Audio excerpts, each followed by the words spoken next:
Good evening, ladies and gentlemen. Tonight is a regular meeting of the South Kingstown Planning Board. The date is Tuesday, May 24, 2022. The time is now 7:01 p.m. The first item on our agenda is roll call. Susan Axelrod. Here. Joe Murphy. Here. Paul Jordan is absent. Robin Pothier. Here. Peter DiStefano. Here. And Maria Mack is here. Our next agenda item is the consent agenda. This consists of approval of minutes from the April 12, 2022 work session, April 19, 2022 special regular session, April 26, 2022 regular session, and the report of the administrative officer, which consists of actions taken or recorded in April of 2022. No administrative subdivisions, no minor subdivisions, and major subdivisions and land development projects that were recorded, which was the village at Curtis Corner. And that is it for our consent agenda. Are there any corrections or additions to the consent agenda? If none, I'd like to entertain a motion for approval. Sorry, Maria, before we approve April 19th, 2022, may I ask a question about these minutes? Of course. On the public hearing for Matunic Beach condominiums, it says that we talked about and learned Which date are you talking about? April 19th, 2022. Okay. We talked about and learned about a conservation easement. Have I forgotten that there's a conservation easement on the Matunic Beach Road condominiums, or is that something that we did not indeed talk about?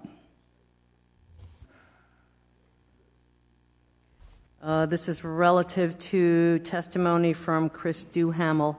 I don't recall any such thing. Jamie or Jay, do you recall? Madam Chair, I believe there was no conservation easement associated with this application. Correct. Okay. So I'm not sure of the reference. So would you like to make that correction, Susan, and remove the last portion of that sentence and conservation easement? Yes. Do I need to make a motion to do that? No, I think that will be included in an amended motion. If we could do that, that'd be great. Thank you. Anything else from anyone?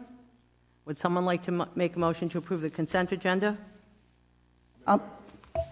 as amended? Peter? Second from Joe. Any further discussion? Hearing none, all those in favor say aye. Aye. Aye. Motion carries unanimously. Thank you, everyone.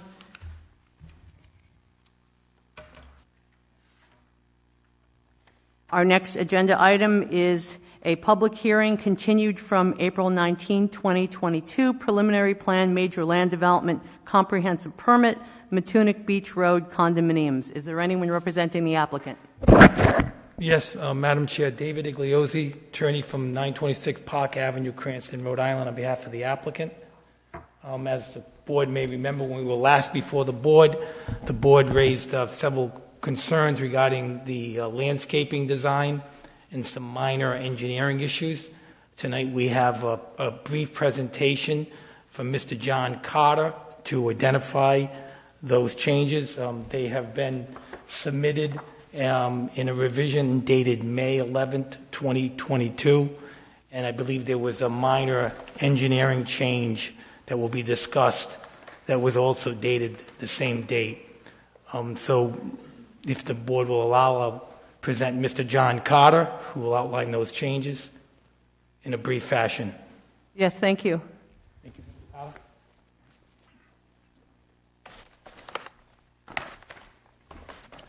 Carter. Thank you. For the record, John Carter. I'm a registered landscape architect, 960 Boston Neck Road, Narragansett. There were really two changes, I guess three. Along the northerly property line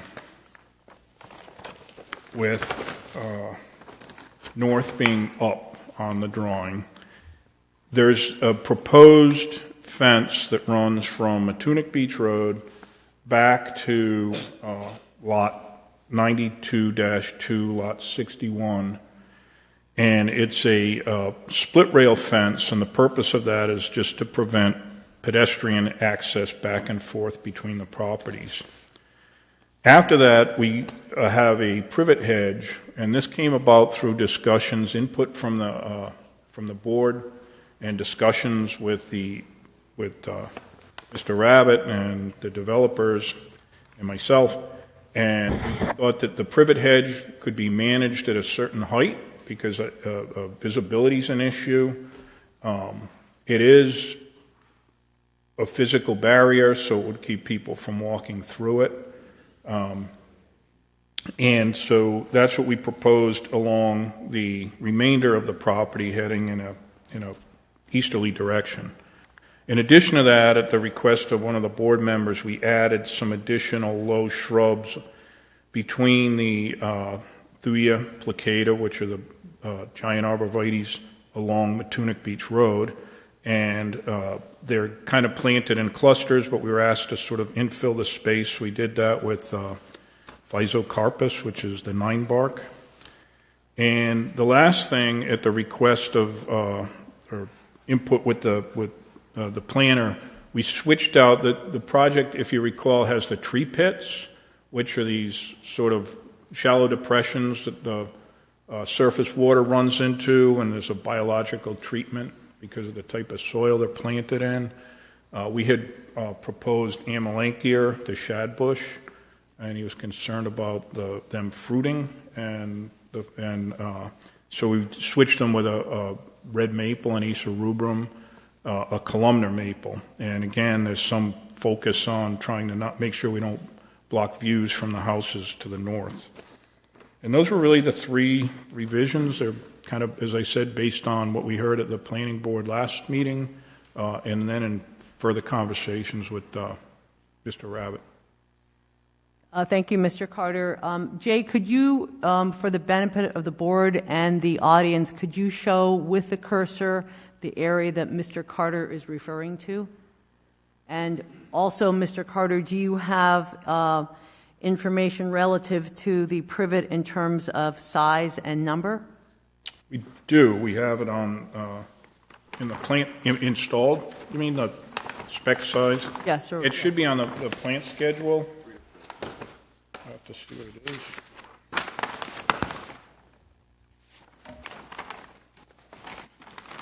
Need a bigger podium.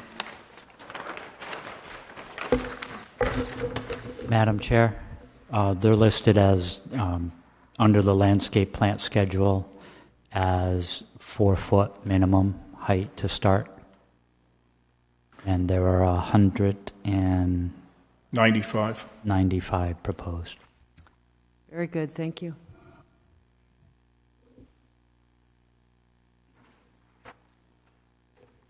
Can everyone see the cursor along that northern boundary?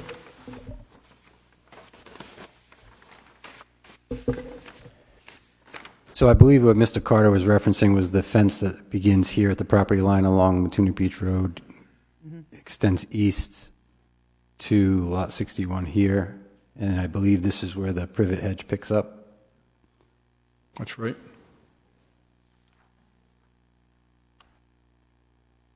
Very good, thank you. Questions, comments from board members relative to the landscaping changes? Robin? If I remember right, some of the neighbors had requested privacy and a solid wood fence. What happened to those considerations? Well, the reason that we chose the privet hedge was because it was it would accomplish the privacy. The reason we don't have it running along the westerly end where we have the pedestrian fence is really just concerned because there's grading over there, and there's an area that I don't know if Jay can point to where it says grass. I know it says that in a few places. There's a big depression there. It's a shallow depression, but it's part of the stormwater management, and we didn't think that the privet might be the best choice to use if it was going to be damp or wet soils. Well, I don't see how short bushes are going to give privacy like a 6-foot fence would. They grow very quickly in the rate of several feet a year, and They can be managed. I think everybody has different expectations. The people who will live in the project, the people who live behind it, the individuals, on how high they want it in terms of view and so forth. And it's the kind of thing that can be very easily managed at different heights, 6 feet, 8 feet, 5 feet. Thank you. Other questions, comments? Susan? I have a couple of questions. So does this section of privet replace the chain link fence that you originally had on the plan, or will there also be a fence there too? No, just the privet. Okay. And I don't want to have to ask because I should know this, but this is the privet that's not considered Rhode Island invasive. This is the more well-behaved privet, correct? There's 2 privets, and I've forgotten which is which. There's a common privet, which is this one. That's the one that we use for hedges. Mm-hmm. I think it's the ovalifolium. All privet can be, if you give me a second, yeah, it's the ovalifolium, the California privet. It's the lesser of the two. What happens with privet hedges is that they're managed, and if you manage them by shearing them, then they don't flower and they don't set berries and they don't spread. It's typically plants that spread berries plants that produce berries that spread because the birds spread them. Okay. So that's sort of a common management technique that. So you're saying that if these are maintained correctly, that they shouldn't pop up in the neighbors' lawns, like they shouldn't be spreading all over the neighborhood? That's right. Okay. Would there then... Can't guarantee one won't. Like I had one pop up in the middle of my lawn this spring, and I don't even know my neighbors who have privet, but there's privet in my lawn. Like it is probably from a bird. Could have come from anywhere. So then would there be some sort of plan to keep these maintained in such a way that they don't spread? The condominium association will be responsible for all the landscape maintenance. Yep. And that'll be part of their responsibility. Okay. I think we might need to add something to the conditions that those privet hedges be maintained in such a way that they don't bear fruit.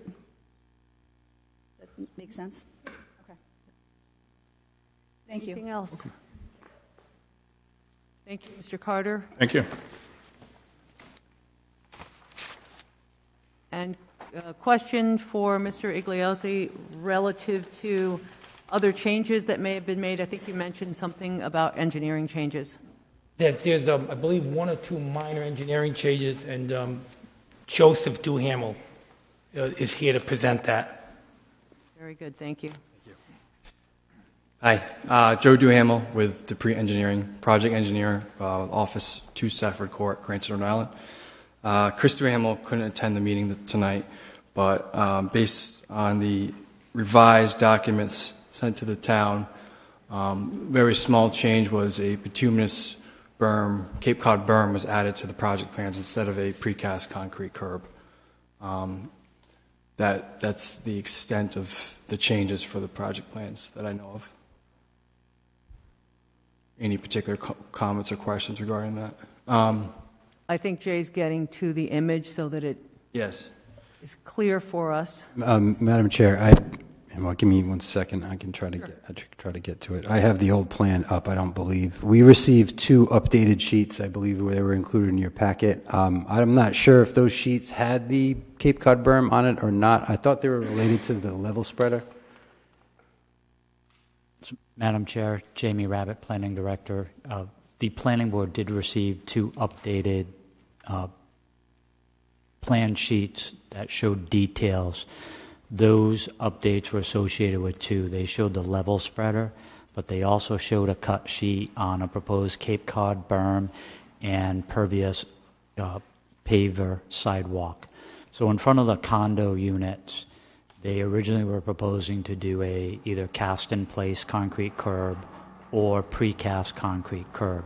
The applicant had asked, since it is a private development, non-public improvement in front of the condo units, that they install a Cape Cod curb, which in essence is a wedge-shaped curbing versus a lip curbing, and then build their pervious paver sidewalk behind that and use edging on the home side. So there is that is not it, Jay? No.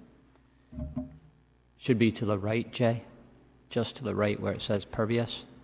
So you see the pervious concrete paver sidewalk at a proposed maximum cross slope of 2%. That little wedge just above Jay's magnifying glass cursor, that is the proposed Cape Cod curb. And can you show us where on the site plan that is to be installed? That'll be in front of all of the condo units where the sidewalk is proposed. So along Jay the can pull entire that up. sidewalk? Yes.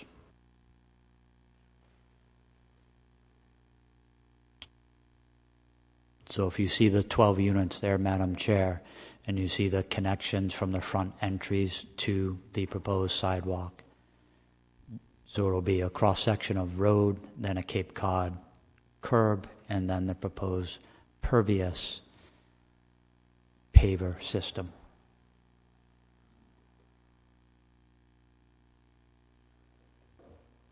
And Mr. Duhamel, are there any other changes? I thought I read something having to do with the Stormcrete as you enter the site. Has that been modified at all? The Stormcrete, It was the special pervious I don't believe, area that would be on the southern portion of the entrance road. no, I don't believe the Stormcrete has been revised as part of this new documents. They still remain the same. Madam Chair, if I may, Jamie Rabbit, Planning Director. The clarification was in the detail sheet that was submitted to support the installation of the Stormcrete. So Stormcrete is being proposed in 2 locations on this site. It's the overflow parking near the entrance, which Mr. Parker just had up. Sorry, Jay.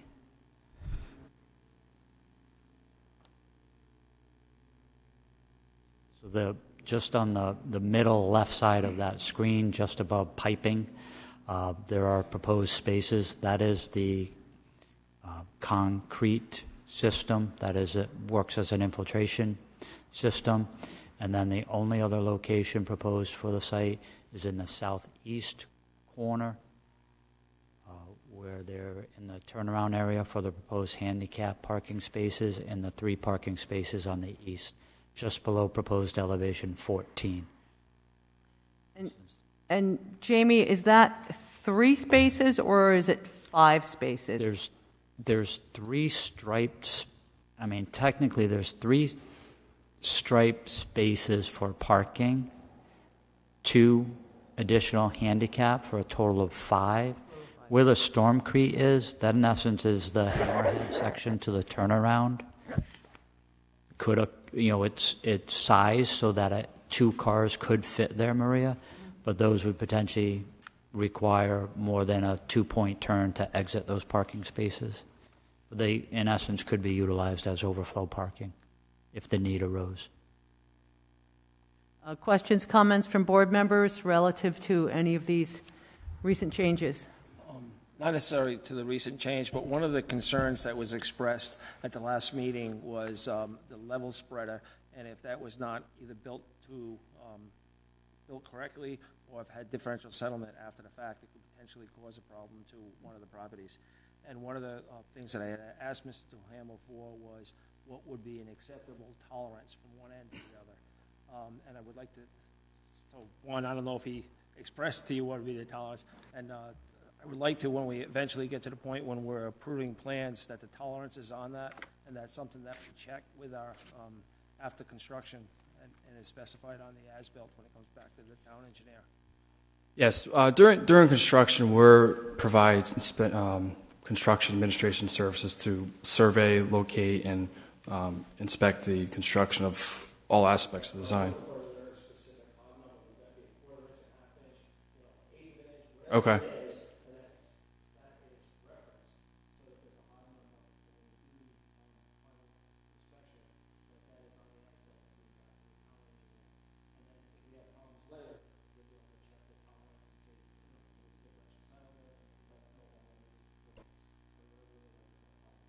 Understood. We could provide that too.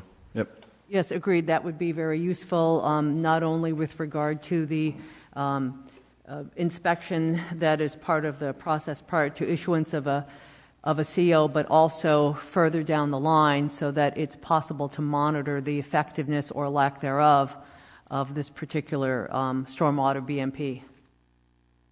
Okay. Madam Chair, may I add just one thing to that? Certainly. Maybe to help convey this, but maybe not. By an acceptable tolerance, what I think would be nice is that if we were to say, half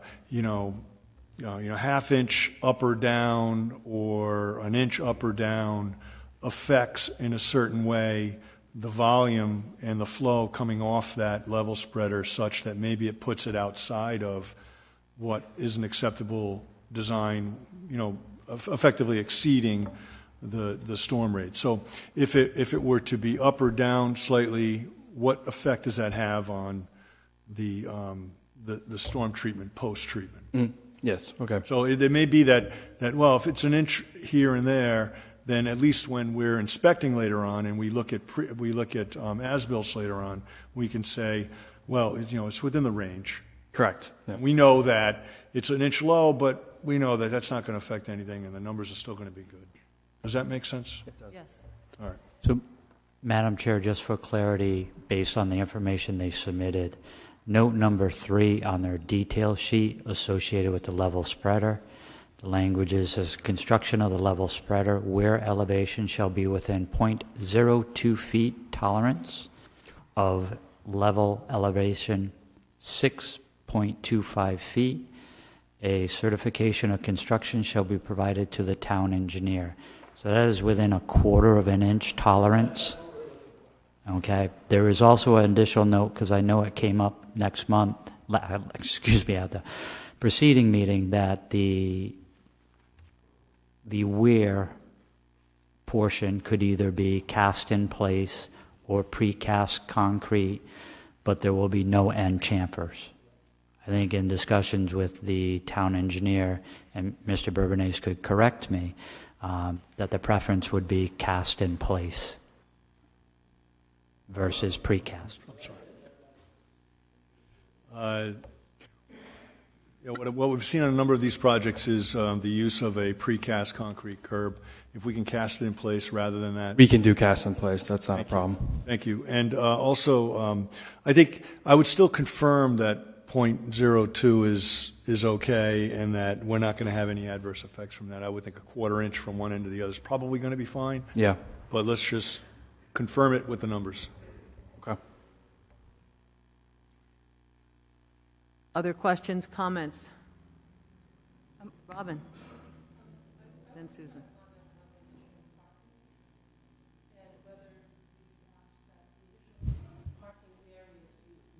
Madam Chair, I'm not sure, Robin, your mic's Is your mic on? It is now. Start again. In terms of the additional parking areas, I think that it would be especially good that those areas be grass. Therefore, you're limiting the water flow from them, number one. It's also fitting into that beach neighborhood where you don't see a lot of parking spot, you see a lot of lawn. And yes, people sometimes park on the lawn, but if it's additional parking, then it's not going to have steady traffic on it all the time. It should be able to recover fine. I think from a parking point of view and long-term maintenance and snow removal, the type of snow we get in this area, it could, hinder the operation of the parking space and, the uniqueness of the project. Is it additional parking or is it required for the resident? I believe it was initially intended for overflow parking, and since there will be a condo owners association in place, they would be the responsible party if it were to be degraded. But again, if it's overflow and not meant for daily use, I think it's an excellent idea to have it be a grassed area. It would contribute to the aesthetics. It would allow for instant infiltration. I'm not sure that there would be many negatives. Just to confirm my project team, the overflow parking areas are pervious, as they are now with the Stormcrete. Is that what you're referring to? I understand that and they're I pervious, believe- but not in the sense that lawn is. And also in terms of the neighborhood feel, instead of a parking lot, you have a grassy field like the rest of the neighborhood. I'm sure the neighbors often have their company park on their lawn too, but it's not a striped parking lot there all the time. I also believe that the spaces once were grass, and working with the town, they were required to be a pervious hard surface. Is that correct? Madam Chair, was staff's original recommendation that they use grass paved too?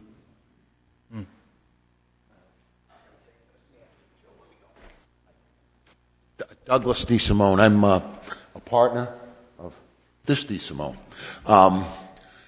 We'd like it to be grass too. The reality is, the main concern throughout this all was managing the sheet flow which comes from above us. And in efforts to limit any runoff from this site, that's why the decision was made to go with a much more expensive system than putting in grass. And this system is absolutely critical to our BMP in limiting runoff to the site. If this were to be grass, grass is not completely pervious. Grass is going to be runoff, especially mowed. And if it's going to be a parking area, there's a product that is installed. It's like a plastic Trex kind of a product, and then you grow the grass over it, and it is not impervious. So this is why this decision was made. We're way down the line on this project. I agree the grass would look nice.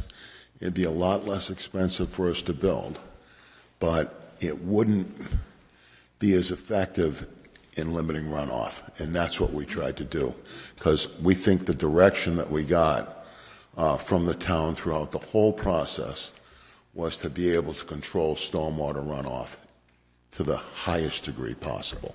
So that's why that decision was made. Okay. So, Mr. DeSimone, before you step away, so this particular product that would be sunk into the ground, once the grass grows through it, it would not be visible, is that correct?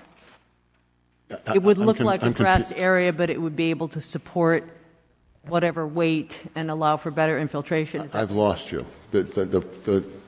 Madam Chair? What we're proposing, go ahead. Clarify your question. What is being proposed is Stormcrete, which is a pervious precast concrete product. What I think you were referring to is what would the structure look like for a grass paved system. Exactly. So, just so Mr. DeSimone. Right, the grass paved product would create runoff, and it would skewer our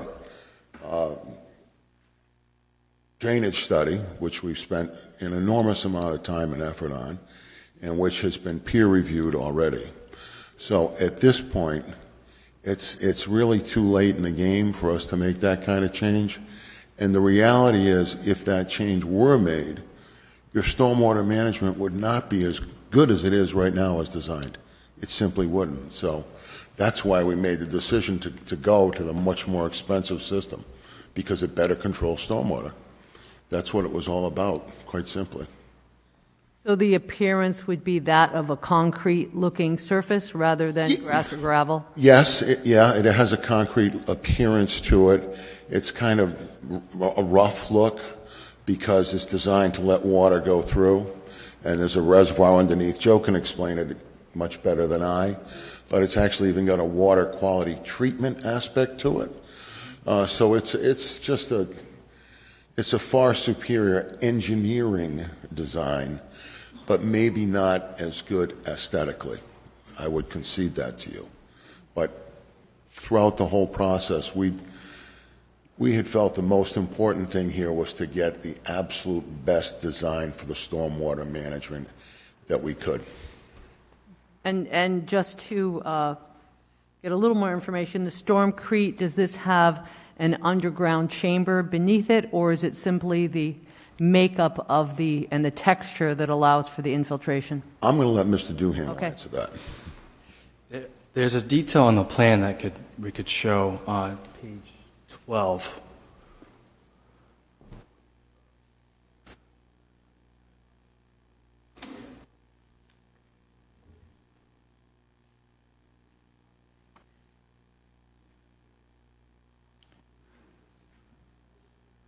But essentially, as he's working towards it, it's a concrete slab, a precast porous concrete slab it's in place in a block form and put on into the site in a configuration that is needed for the site.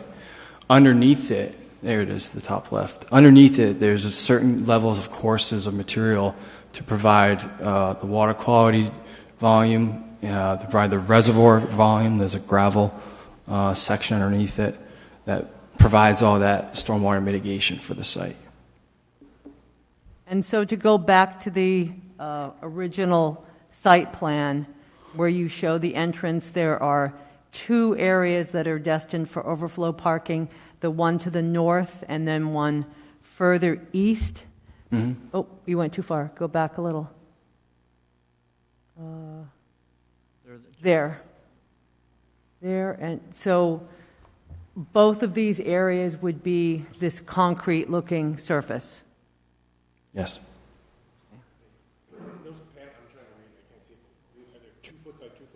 So there's a run-on row that's 2 feet by 4 or 5 feet that allows the first flush for stormwater for sediments, and then there's bigger ones at 4 feet by 5 feet, and you're able to pick them up. A person's literally able to pick them up and place them in the site. Correct. Yeah, you'd see a grid mark. Yep. Madam Chair, again, Jamie Rabbit, Planning Director. Just for clarity, those parking spaces which are in the center of the screen right now, those are not proposed as stormcrete. Those are just regular bituminous pavement.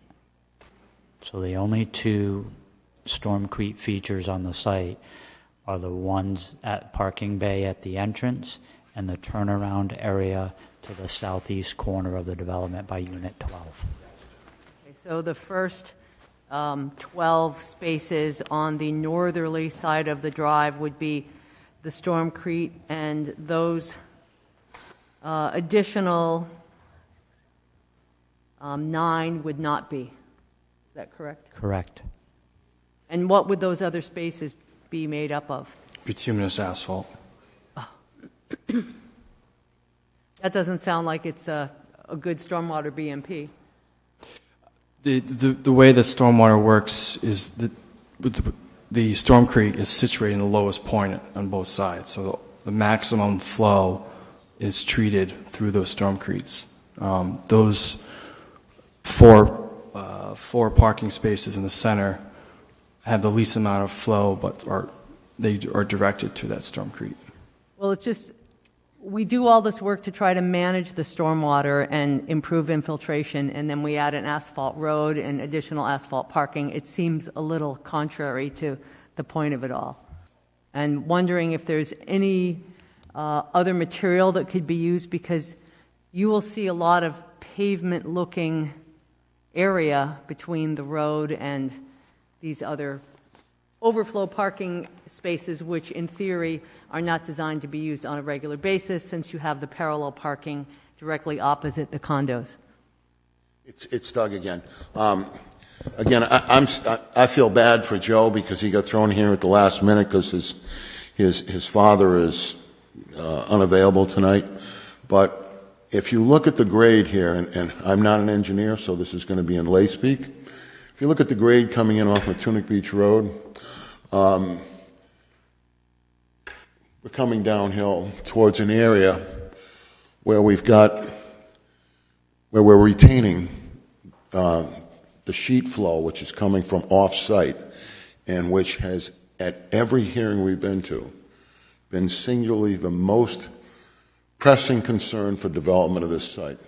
This stormcrete is actually catching flow over the road and limiting the amount of water that's going into this area.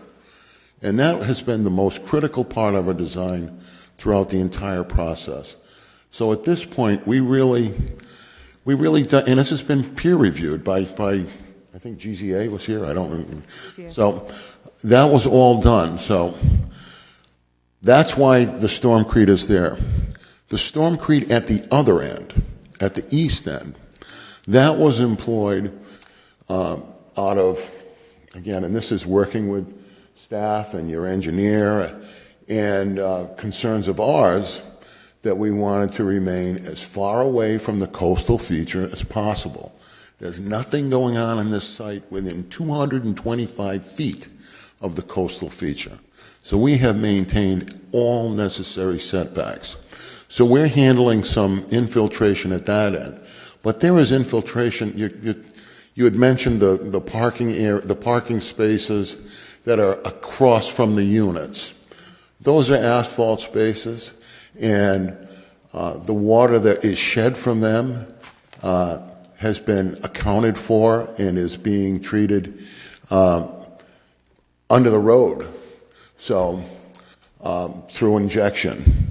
And again, I'm not an engineer, but there should be no concern at all about the use of asphalt in those areas, because the drainage study, again, which you've seen, your engineer has seen, and which your peer review engineer has seen, has all been reviewed, and I guess, I don't know if signed off on is the right word, but we're really at the point now where we've made, I think, every change that's been asked of us.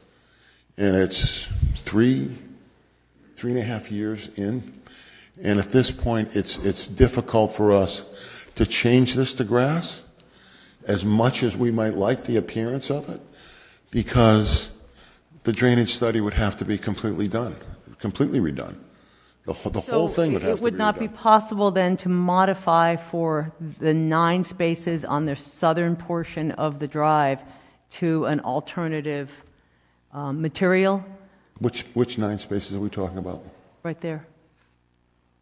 It's a little hard to see because you've got a lot of I have poor eyesight too. So drawings. If you want to look at my map, this is a little easier to see.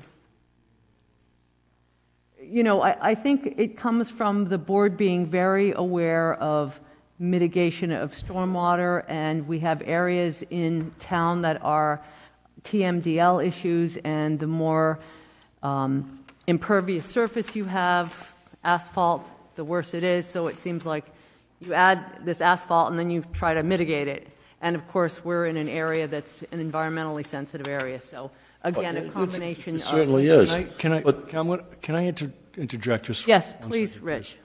So those spaces are above an underground injection control system. So they cannot.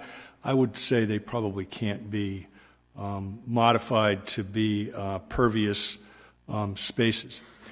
I'd like to point out just a couple things, and you know, we talk about pervious pavement a lot, and grass and things like that. They're all fantastic. I've worked on many sites where we use grasscrete and all these other different products.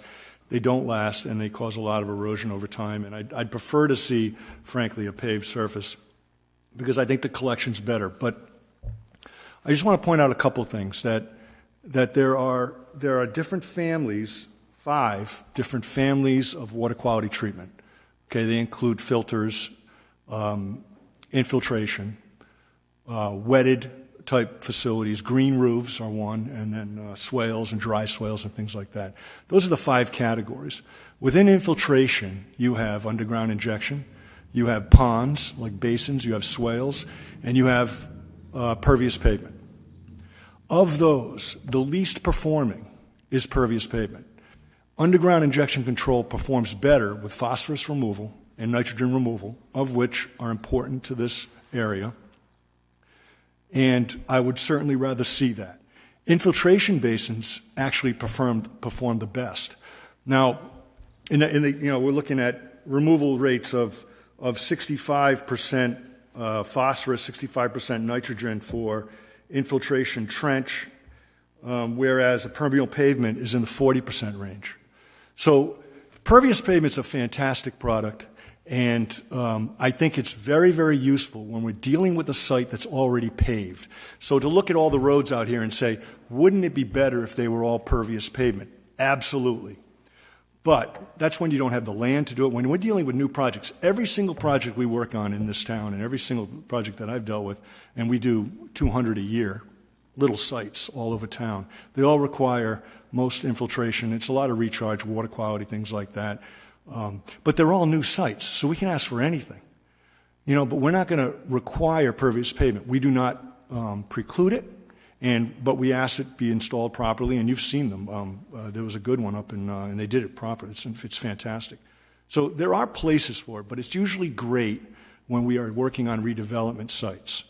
So I just would like to point out that those spaces cannot be pervious at this point. They are effectively pervious, by the way, because they do have UIC underground. Personally, in my opinion, I would rather see the UIC over the pervious pavement. And I'd rather see the pervious pavement in place of grass materials and things like that. I mean, there are opinions in different ways, but I'm just telling you that the numbers, the science behind it, is in favor of those types of infiltration water quality treatments. And that includes over crushed stone or something of that nature as well. So there are. So that I know you're going to say they're point. considered impervious, but well, that's an excellent point. And crushed stone is considered pervious only if it's still got all the proper materials underneath. But I don't like those types of materials because they do erode. And it's still, in a sense, considered pervious pavement. I mean, it's got better aeration. It's going to have more oxygen, and I believe that the removals might be a little better on a crushed stone surface, but it still has to have the proper structure. If you do processed gravel, and we get applications all the time, we're going to do processed gravel driveway, it's considered pervious. No, it's not. It is not considered pervious.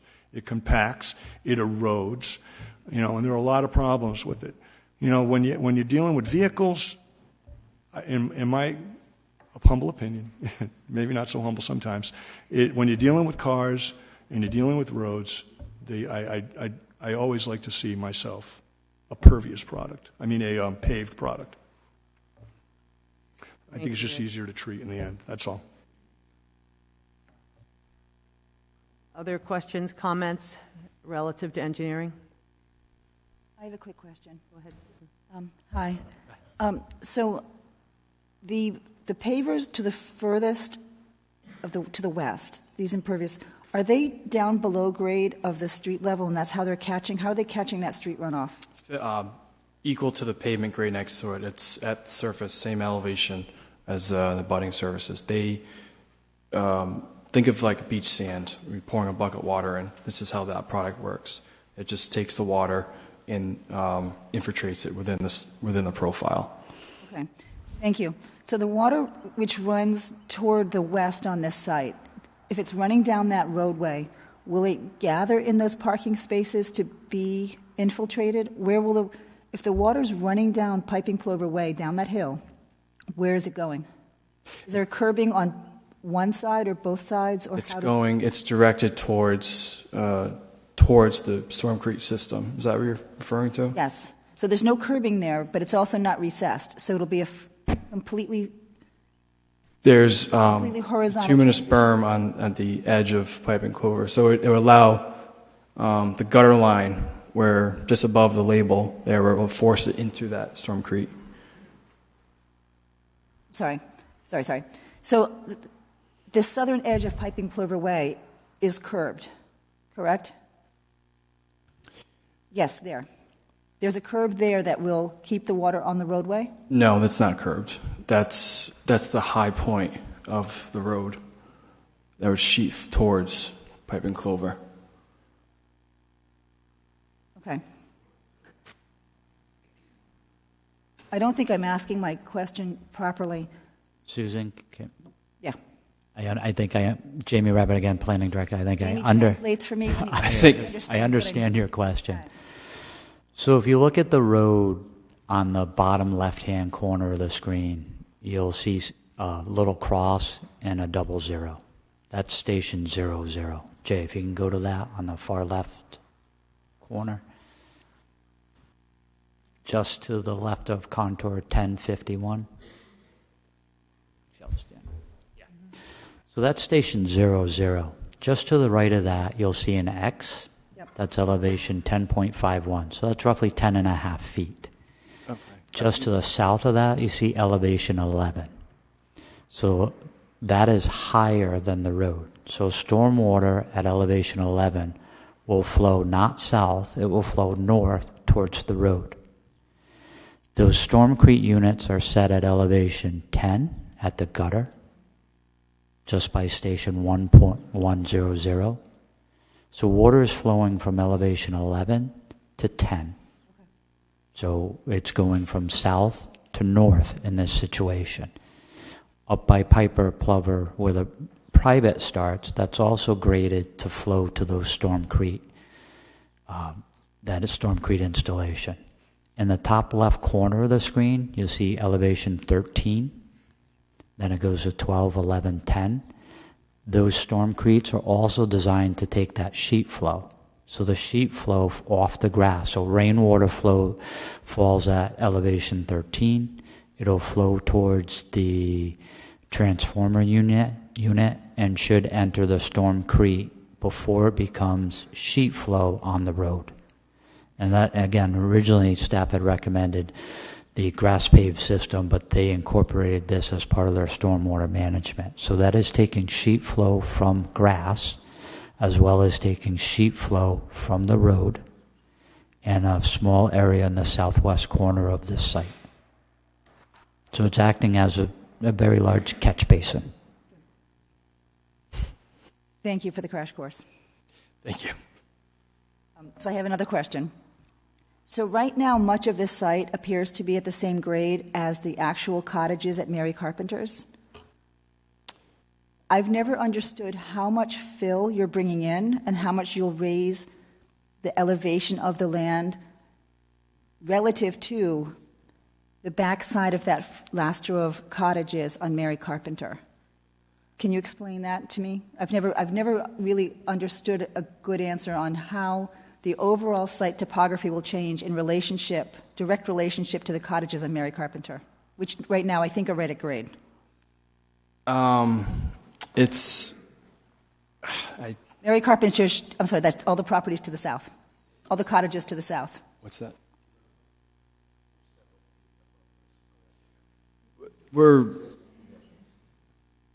We're several feet above the existing additions, so we're filling this. Mr. DeSimone, maybe you should come up and speak so that we can all hear you and the recorder can pick up your comments for the record. Stephen DeSimone, for the record. So the existing conditions were actually several feet uphill of the cottages at Mary Carpenter's, many of them. You can actually see existing topography lines on this map. So we're not going to change any of their topography. We have some cuts on the site, and we have some fills. The net amount of fill coming in, I don't know off the top of my head because we've redesigned this, I don't know, 6 or 7 times. So that would be a question that I can definitely get you an answer for. But I don't believe there's a large net fill on this site right now because there is some large cuts. For instance, where we're catching all the water that right now is running across our site into Mary Carpenter's, we are arresting that fall up to 100-year flood level and storing it on our site before it overtops the level spreader, thank you, and then flows into Mary Carpenter. So we're going to reduce their runoff by putting a large cut on our site. And we'll reuse that fill elsewhere where we are lifting parts. But also the drainage is going to create a lot of extra fill as well when we bring in the material required to fit our BPMs. So I don't think there's a lot of net fill coming in here, but I will circle back with Chris Duhamel and find out exactly what that is for you. That'd be really great. Thank you very much. No problem. Thanks, that would be helpful to know. Any additional questions for board members? Can I also ask why, I don't feel like I've seen the CRMC reports on Do we have, is that available to the board? This is Jay Parker. The preliminary determination that the applicant received was distributed to the board previously. No, it's a PD, correct? You received the PD. The assent comes after. Correct. So they have a preliminary determination from CRMC. That's exactly what it sounds like. It's a preliminary determination from them. After they get their approvals elapsed, the last step is to go to CRMC for their official assent for their permit. Right. The PD verified the coastal feature. It verified the freshwater wetland edge. All of those we're working off to maintain the required setbacks. The PD, I think, also depicted, I'm going to say 24 units, and it was, the PD was, I don't know if in favor is the right word, but it was a positive preliminary determination. So we've made some significant changes since then, as you all know, and as the audience knows. I don't know if there's anything else. I think that was before I was on the board, so I had never seen that. Oh, yeah, it was a long time ago. Madam Chair, Jamie Rabbit, just for clarification, the CRMC preliminary determination was part of the conceptual master plan process and is available on that project page. And again, Robin, you may be correct that you weren't seated as a board member at that time. Mm-hmm. Thanks, Jamie. If there are no further questions or comments from board members, this is a public hearing. If anyone would like to speak, come up to the mic and state your name for the record. And just before we get to that, I just want to clarify something that I believe it was either Mr. DeSimone or Mr. Igliazzi mentioned, a 3.5-year process. I just want to clarify that that time frame was based on the applicant's revision and need for continuation that had nothing to do with either South Kingstown staff or planning board requiring that length of time, just to be clear. That's correct. Thank you. Is there anyone who wishes to speak? Come right up to the mic. Just come up to the mic and state your name for the record, please.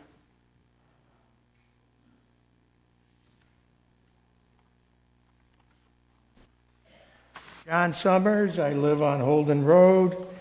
The condos will be behind us and our neighbors.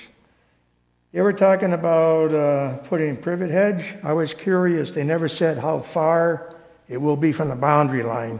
Because privet hedge spreads out, will it be over the boundary line on our property, or will it be far enough in that the full privet hedge is on their property? And when they first put these in, they're going to be really naked as far as growth. And how's that going to keep people from cutting through? If it's just going to be a stock of this, stock of that, whatever down the road. And I guess they'll take care of the trimming, as they said. And when people do cut through, which I know they will, who do we complain to as homeowners? Do we complain to the police? Do we complain to the HMO or whatever it is there? I'm not really sure about that. Because I know what's going to happen. We have 250 feet of our land that abuts theirs. So I know that 250 feet people are going to be cutting through. And one thing that wasn't mentioned here, but it was on the website, it says they will use deer spray to keep the deer from eating the shrubs and privet hedges and everything else. I was just curious, when they spray this, is it going to be safe for my vegetable garden, which is very close to the borderline? Is it going to be safe for my little dog that weighs 15 pounds? I don't know that much about what type of deer spray they'll use, but I know a lot of these people that are using mosquito and tick spray, it kills a lot of other things besides mosquitoes and ticks. And we grow a garden to have our own vegetables, and we give some to our neighbors. We put it out in the street in the summer when we have excess. And that's my hobby now. I'm 74. I got a bum leg, so I don't go fishing anymore. So I work in my garden, I work in my yard. And if I can't have a garden no more because they're spraying deer spray, what the hell, that's not right. That's about it. Thank you. Thank you. I'm sure we can get answers from Mr. Carter.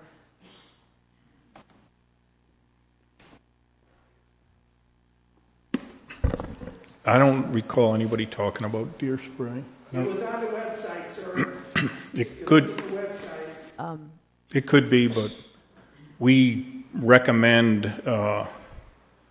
that on our plans that measures be taken. The primary solution is to find plants that the deer won't eat, but they're aggressive and they do what they do. They don't eat privet, to my knowledge, but I wouldn't ever say they don't eat something because they get hungry. Late winter, they'll nibble on things. They have their preferences. We're pretty careful, as you know, and our palette's getting smaller and smaller, but we work with what we have. But there's no intention to spray, and I think that could even be put into the homeowner documents if that's a concern.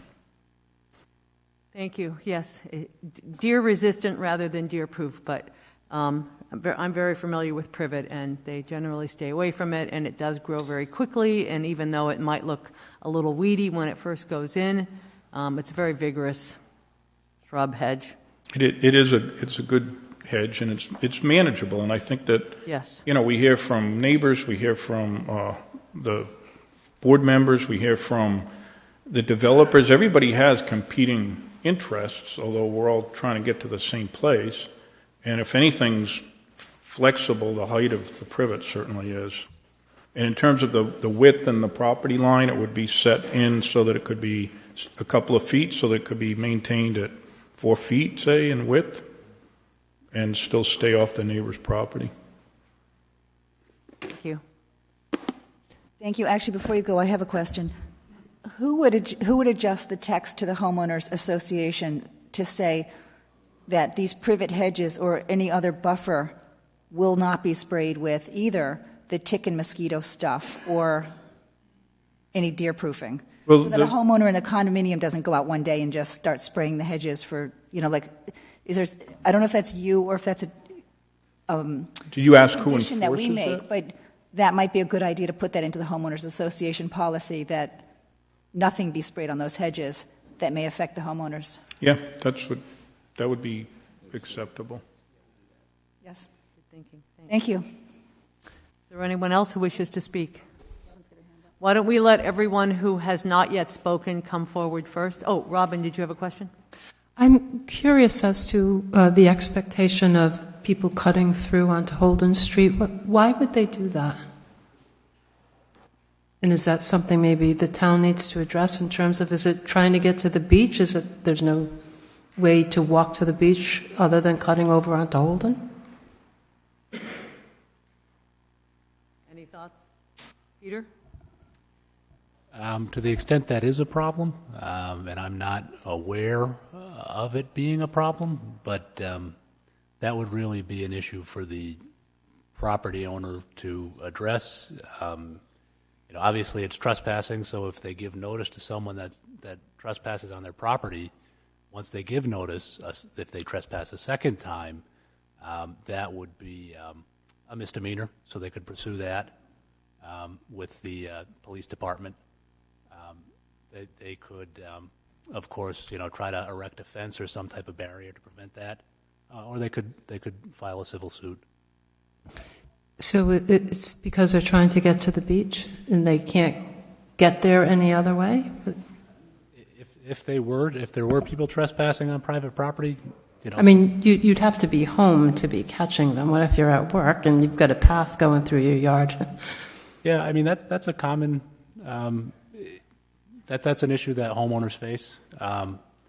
It's not particularly a town issue unless they get caught by the homeowner, they notify the police issue the no trespass order, and that's really the only way the town could get involved. But it's not so much a planning board issue as it would just be an enforcement issue.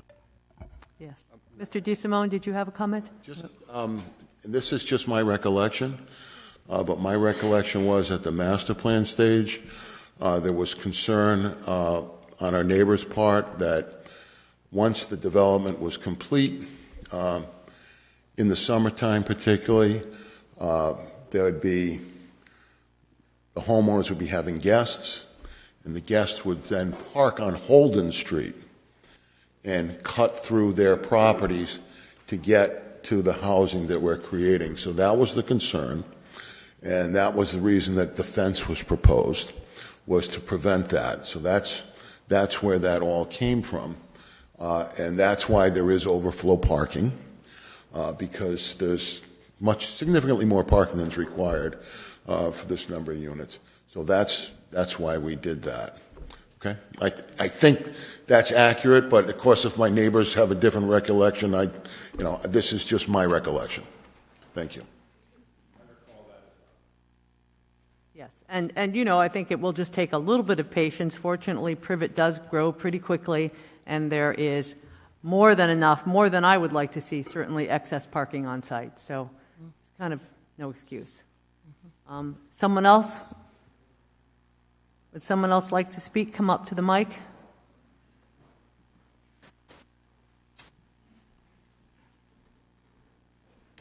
Hi, my name is Deborah Gerton. I live on Holden Road.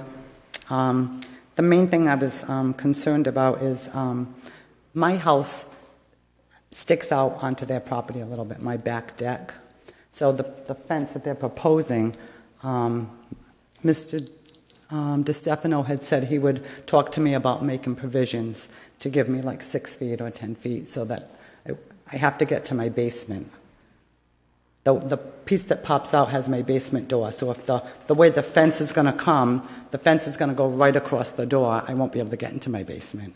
Or it'll be on the deck, so we'll be sitting on a deck and the fence will be right there. So you have had that conversation with Mr. We had talked about it, yes, so I didn't know, I don't see it in the plans is why. It is on the plan, actually. It is on the plan? Yeah, if you... Could you just... there's actually no fence. Wait. Could you just... I would like no fence. There is I would love no fence. Rather than having a back and forth, could we let I'm Mr. very sorry. reintroduce himself and speak, please? Stephen DeSimone. There is no fence behind your house, and we've given you an easement to access your basement. If Jay could go further west for me on that plan. Oh, there you go. Yeah. The dotted line, I thought the fence was... It stops right there, and But on my yeah, plan, it comes out. That's the old plan. Yeah, Okay, I'm sorry about that. okay. There you go. So you did make provisions Yes, we for did that. make provisions. Okay, for that. thank you. No problem. Okay, and also, if the water backs into it, we have problems with water. Linda lives next door to me. Her house is lower than mine, but that water comes right up to the basement door whenever it rains, not storm, not ocean water. When we have a rainstorm, it gathers, and we've sent pictures in, I've sent videos in, neighbors sent in stuff of all different ones. Even at the very end of the street, where the other parking is, that also fills up with water. All that property into Mary's, it goes all the way back into Mary's. So who's responsible if all this that they're saying, if it doesn't work and the water ends up in our basement, who's responsible for the damage that it's going to cause? That's our biggest concern. Yes, I will let our town engineer address that, but also... I mean, they keep saying this is going to work, this is going to work, but Mother Nature is Mother Nature. When they put the development across from Seaview 25, 30 years ago, that's when all the water came down our street. They put a bump in the street, they put drains in, which we were told are no good. The drains are not adequate. Are they going to replace those drains? Who's going to replace those drains? So if you have been to previous meetings of this board, yes. You know that we have a very real concern with stormwater management. And every project that we review, we are very clear about what our expectations are, what any conditions that we can put on an applicant as far as future maintenance and issues, because we are concerned with unintended consequences, of course. We are bound by DEM regulations that state that there can be no net increase in runoff. However, this does mean that if there is an existing condition due to topography, climate, soils, and so on, that is not going to necessarily go away. It should not get worse, but existing conditions will should stay the same. Rich, would you like to add your professional 2 cents to this? The way it's designed, it's to mimic what's effectively happening now. It's designed such that the post development impact is better than the existing situation out there. So, if there are issues, that's a problem, and we are very cognizant of that, and we see it. We don't often we have some sites that maybe aren't being maintained properly, things like that, where down the line they have problems, and we always go after. In this case, it's an HOA, but whoever it is, we'll go after those properties when those things happen, and we've had it happen a number of times where maybe it's not being maintained properly. But as far as conditions go and all those things, I think that's something this board has to flesh out. But we have been more concerned about that little spot right there, I think, than on. Oh, it's brutal living there. Any project. And we don't complain. We don't do a thing. We just deal with it. When you can't park your car, before they put the bump there, that water would pour. Yeah. You couldn't bring your car down. My children, I had to carry them to the house and leave your car up on the road. Opening up the road, the curbing directs the water now and it just disperses it. If you open the road up for their road, where's that water going to go? It's going to bump right in there. I mean, that's just common sense to me. We're going to still, when they go to put that road in, we're going to go out and we're going to want to know where those grades are, because we don't want anybody we don't want them to come to the town and have us try to take care of water on the road because maybe they set their driveway entrance too low. We want them to keep the water on the road. So water's not going to come from the road down this driveway, and it's not going to add to that. I'm pretty confident of that. What I worry about. But it comes down our street. Well, you're talking about Holden. Holden Road has a speed bump. Right. Do you know how brutal it is to get up over that to get to our houses? We've had it removed, and the water pours back down, so they had to put it back in. Right. This is years that we've been dealing with this. So if they're going to move down 10 feet, 20 feet down the road, and they're going to open up the curbing to put a road in there. Right. Well, they're going to be required to elevate that as well to keep. So on top of the water that they get, they're going to catch all the water it's going to direct right into the project. No, what they've proposed is to mitigate on site the increases that they're proposing. So it's not the same amount of water is falling from the sky post as it is existing. So what they're proposing are mitigating methods, underground infiltration. They've got different basins, different types of basins. They've got an area that's a pervious type pavement. They've got an area that's UIC. They also have a basin area that they're trying to keep, which is almost existing. They're trying to keep that. So those areas are all going to mitigate for what they're proposing. So because they're proposing a change of coverage. They're going from what is considered pervious, at a 30% impervious to, in some areas 90% impervious. So they're mitigating for that on site. Like I'm saying, we're not going to allow them to put an entrance that's going to allow water from the road onto that site because they haven't accounted for that in this design. So they can't do that. I will tell you, though, that area where we're talking about, and it's been a particular concern, I think, from day one. What's that? It's brutal. It is terrible. Down there, and the rain. It's been a problem since day one. When this first came in, we all said, this is a tough spot. I mean, they've come up with a design that manages it, but I'm just telling you, it's been a long topic. But I would just keep in mind that area collects a very big watershed. It collects a portion of Holden Road. It goes all the way out as far as Atlantic. So, there's an existing flow there that they are accounting for on their property, but they're effectively letting it pass through their property like it was always doing. They're trying to just maintain it. Yeah, because it does absorb a lot of the water. That whole field, it's like a godsend. So putting cement even for the overflow parking is not going to allow it to drain. It's going to gather. Well, on top of the road, you got all that cement. And under that concrete is a foot of stone. So it's meant to act as sort of like a reservoir. It's not an open basin at the surface, but why can't they put crushed stone? We have crushed stone. No, actually, I'm going to tell you. We just had this discussion. This hearing, could we just let Rich finish with his comments and not have a back and forth? And I'm sure he will be very thorough in answering your question. Well, we just had this discussion. What they're proposing is crushed stone, really. It's exactly what you're saying, except the crushed stone is below the top surface. And we just had this discussion. I like the top surface to be a little more firm, like a pervious concrete, because it doesn't erode, which I don't. The eroding of materials is what often clogs up these systems.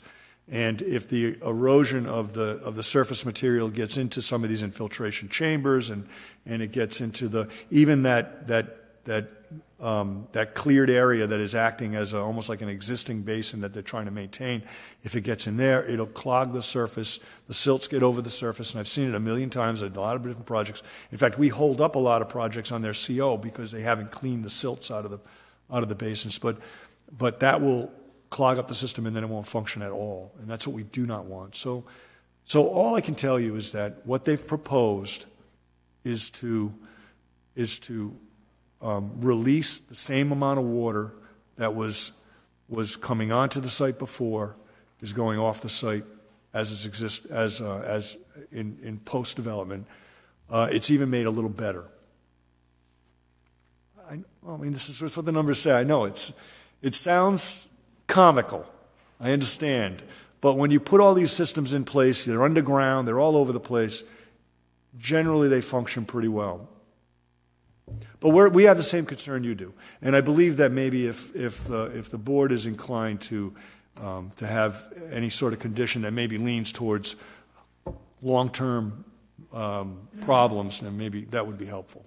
Like if there's any issues down the line, which we have done in recent projects because we are so concerned about post-construction impact. Is there anyone else who wishes to speak? Please come up to the mic.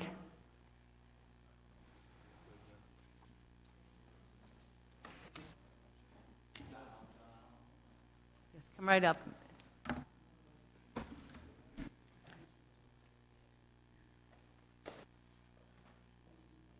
My name is John O'Donnell.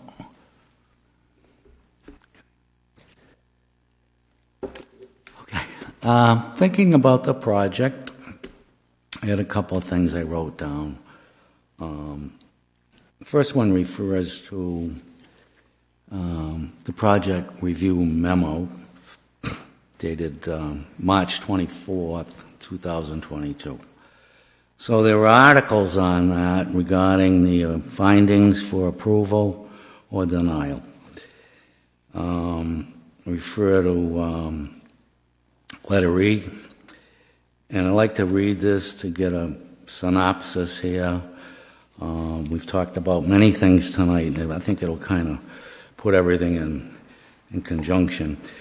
There'll be no significant negative impacts on the health and safety of current or future residents of the community in areas included but not limited to safe circulation or pedestrian and vehicular traffic, provision of emergency services, sewerage disposal, availability of potable water, adequate surface water runoff, and here's the important one, the preservation of natural, historical, or cultural features that contribute to the attractiveness of the community.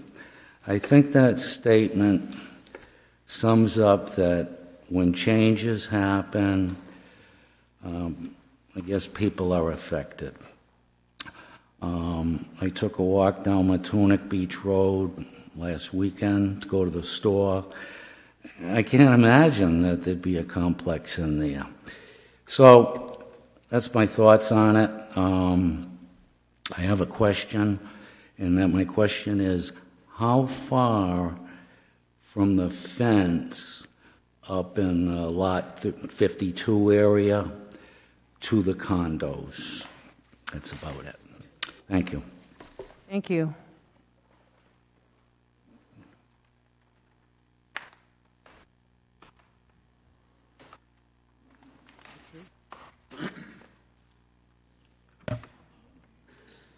Jay, I'm just trying to find lot 52 on the screen. And Mr. O'Donnell, thank you for being thorough in your mention of the required findings for approval or denial. I actually have those highlighted in my correspondence, and this is something that the board must find that any motion for approval complies with this, along with the conditions that are required within that approval. So this is something specific for comprehensive permits that differ from ordinary minor or major subdivisions. This is something that is relating to state law that puts a different kind of lens on these developments. And the rationale is that in the quest for requiring communities to develop 10% of their housing stock as affordable, until you get to that 10%, you are bound by these comprehensive permits, and you have a slightly different process. Madam Chair, Jamie Rabbit, Planning Director. Just for clarity, was that lot 62 or 50? I thought he said, Mr. O'Donnell, was it 52 or 62?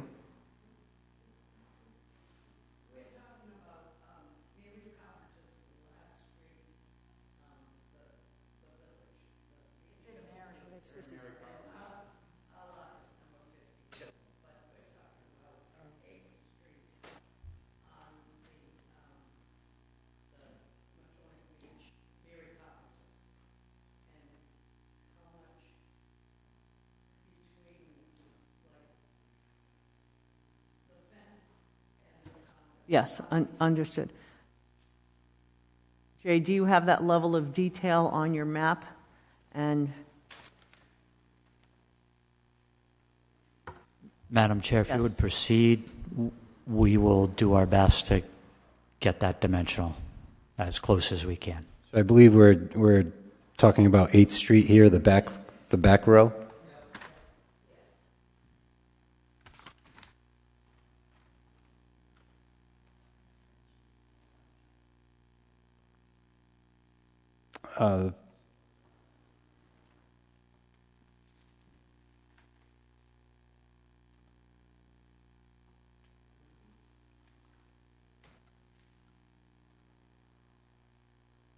So are we looking at the distance from the dwelling, the proposed structures to the property line, or the fence to the property line? Yep, Madam Chair, I believe the applicant has the dimensions associated with the rear of the units in the property line, cross section. They have referred to it in the past. So the distance from the rear of unit 12 to the property line.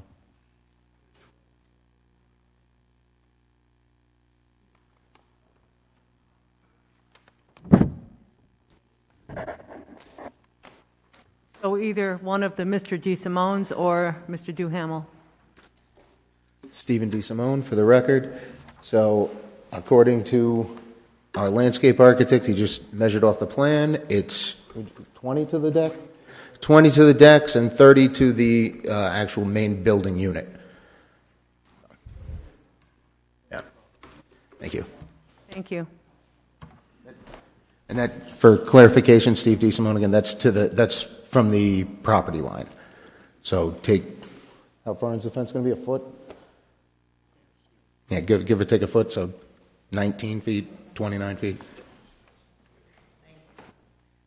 Thank you. Is there anyone else who wishes to speak?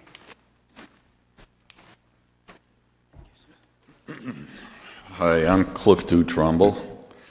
I own one of the cottages at Mary Carpenter's. And I've submitted several things on this project. I'm not going to go into gory detail, but you got to just wonder. 3.5 years to get a project through. What's that tell you? Tells me something's wrong. Shouldn't take that long. Because as the project progresses, problems arise. People speak up. And you find, oh, we got to take care of this, we got to take care of that, we got to take care of this.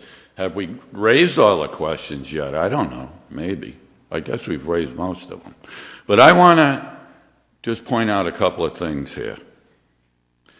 And I would just like to ask a direct question now of what percent of extra parking Could you just allowing? Speak more? What percent of extra parking are you allowing for?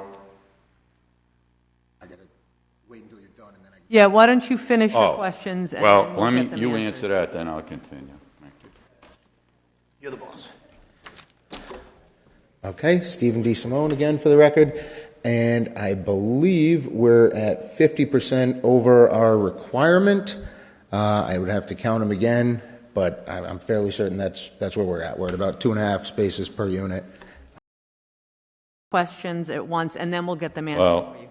I had to know the answer before I could. I see. Please continue. So it's 50% more parking than is required. Why is that? Is it got anything to do with this place is by the beach? There's going to be a lot of people coming over to the beach. Stay with these people? Are there any limitations on these people being able to lease these buildings to anybody? College students, not saying anything wrong with college students, but they like to have a good time and probably overpopulate the residences more than the two-bedroom allowance, which the septic tank specifications were based on. They have denitrification septic tanks proposed. Each unit is a two-bedroom unit with a study that could easily be used for sleeping quarters.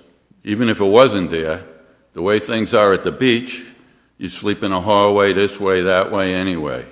All right? But the chances are, and 50% more parking, the probability is that the septic tanks are going to be overwhelmed. They are not going to do their jobs. And the other thing is denitrification septic systems must be maintained properly or they will degrade and not do their job.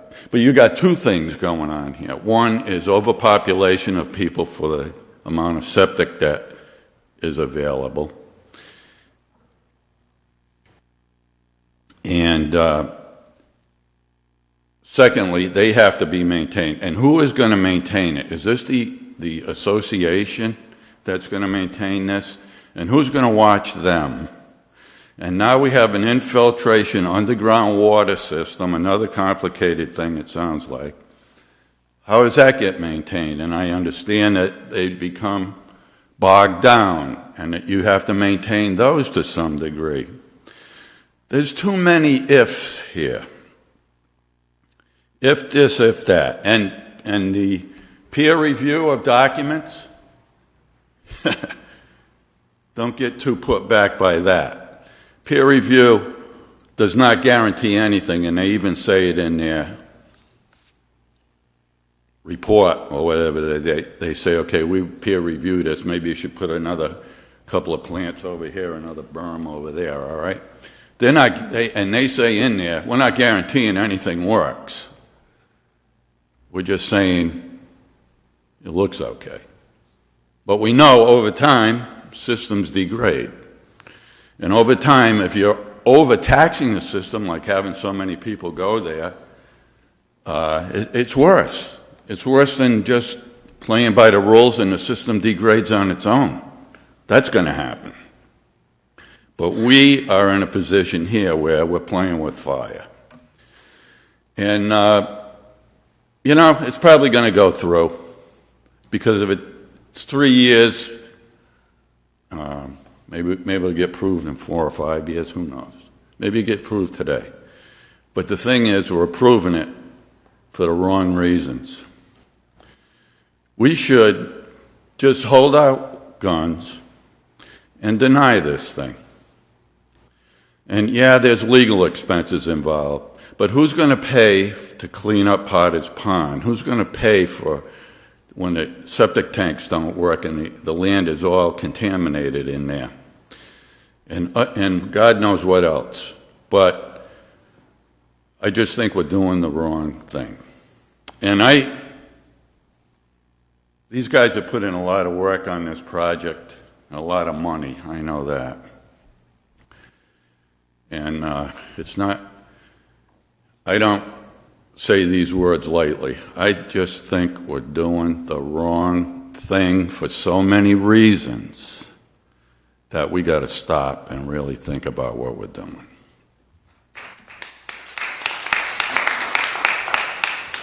Thank you, Mr. Trumbull. I would like to try to answer a couple of your questions. One is that, in general, as I said earlier, we do not control the amount of time that it takes an applicant. We have a time frame that we must comply with, but if they ask for an extension or more time, generally that's something that we agree to because you may or may not know this, but a couple of years ago, the General Assembly shortened the time frame for review for projects, for regular projects, from 120 days to 90 days. And knowing that the planning staff is juggling multiple projects at a time, having less time to review something is not necessarily going to result in a better project. Generally, it's more review and scrutiny. Not that every project is as complex as this particular one, but in general, we have found that having more eyes on a project, having more comments, making revisions generally results in a better project. The excess parking, which I personally feel it is excess, the 50%, was also based on initial comments at the master plan stage of review from budding property owners with the concern that if there was insufficient parking, these properties would have guests. And as you understand, we don't control the number of people they might have as guests, and they would park on Holden Road or any other place. So by providing these extra spaces for parking, it was hoped that we would mitigate that situation. As far as maintenance and enforcement, Jamie or Rich, would you like to address how the OWTS might be? The OWTS, or the septic system, is fully regulated by DEM. They'll be required to, I believe it's even recorded, a maintenance plan in effect, and it'll just talk about who's going to be maintaining the system, and that's even recorded at the town, and DEM regulates that fully, and they come down on homes or any septic system that's not in compliance. And also the drainage systems as they're proposed will be, it's overseen by DEM, but it'll be the responsibility of the homeowners association. There is an operation and maintenance guidebook that we've reviewed. I believe that the peer engineer reviewed, and that will be attached to any homeowners agreements, and they'll be required to maintain it. If we observe that there's an issue out there, and we look at these sites after the fact, the town staff, that is, and some of my guys they're always out in the field, and they're always observing different things, and they'll bring it back to me. usually our first option is to contact the homeowners association. There'll be a certain individual that's in charge of that. We'll notify them there's an issue, and they'll need to get on it. We'll issue a notice of violation if they don't right away. We'll record that against the property. We can also, in some situations, we've contacted DEM to let DEM let them know that we've got a site in violation. DEM is quick to go to Superior Court. We are not so much because we've actually had pretty good success issuing notices of violations on other issues. So that's just generally the process. Thank you, Rich. Hold on, could I make a comment too? Certainly, Susan. You had also asked about renting these units to college students, renting these for Airbnb. How many people can be staying there if that extra study room becomes a bedroom? We've addressed all of these questions at previous meetings, and I think I recall that we've got language in the Homeowners Association that limits could you remind me, if you recall, what language is in that homeowners agreement that we agreed to about short-term rentals, student rentals, and using that study as a second or third bedroom?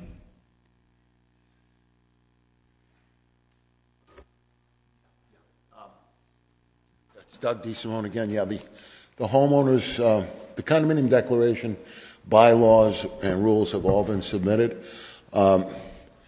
There is no restriction on rentals. There is a restriction on the use of the dwelling for not more than 2 bedrooms. That restriction is enforceable in Superior Court by the municipality, and that is called out in the condominium declaration itself so that every person buying in there knows this is a 2-bedroom dwelling. We thought it important that there be a home office because a lot of people work remotely today, and that's why that's there. But the municipality has the ability, along with the Homeowners Association, to enforce that restriction. But we did not restrict rentals. I'm sorry, I thought we had had a conversation about these not becoming Airbnb short-term rental. There's a restriction that it can't be used as a hotel or motel, which is pretty much a standard restriction in a condominium declaration. So I would say that would prevent a nightly rental. But no, and I think, I don't recall your previous solicitor, but your solicitor had opined at one point, and this is just my recollection, that while we were free to put those types of restrictions into our condominium declaration, the town, I think, lacked the ability to, and I could be wrong, but this is my recollection at the master plan stage, that because the town did not, if the town was going to impose that, it would have to impose it through a zoning ordinance. That's my recollection. I could be wrong, but that's my recollection. So there is a state law on the short-term rentals that prohibits municipalities from flat-out prohibiting short-term rentals. But I would agree that the town does have the authority to regulate short-term rentals, but that's something that the town would have to take up on a town-wide basis through the zoning ordinance. And then, Madam Chair, just to the point that was raised, and I know the board knows this, there was a suggestion that, what if we just take our chances and deny it and then see what happens? If that path was followed, just so the public knows, all the conditions that have been carefully crafted for this decision, if it gets appealed, the board would lose the opportunity to impose those conditions. It could just be appealed to the State Housing Appeals Board and granted without any of these conditions that are intended to mitigate the impact. And can you, Peter, just explain a little further to those who may not have been at previous hearings how the comp permit differs from an ordinary major land development project or subdivision, and how SHAB, the State Housing Appeals Board, is related to this? Sure. Just speak up a little bit. Okay. So a comprehensive permit is a special permitting process for developments that propose at least 25% of low to moderate income housing, and that means that the housing is deed restricted to occupants that have a percentage of the median income of the area that the General Assembly deems to fall in the low to moderate income category. If they provide that 25% deed restriction, they get certain benefits under the Comprehensive Permit Act. There are essentially 3 buckets of benefits. The first is they get one-stop shopping, which means they come to the planning board and they can request the planning board for any type of relief. It could be variances that the zoning board usually grants, relief that the council would have to grant through an ordinance amendment. They could really ask for any type of relief. So that's the first category of special treatment for these permits. The second category of special treatment is that there are a special standards that apply only to these types of applications. And there are a number of standards, but the gist of the standards is this. You weigh the need for the local regulation against both the local and statewide need for affordable housing. So the applicant of this type of permit can be excused from ordinary local subdivision, land development, and zoning regulations based on the fact that they're providing the LMI, low to moderate income housing. And third, and perhaps the most important thing to keep in mind for these type of applications is that they have a special appeal process if their application is denied.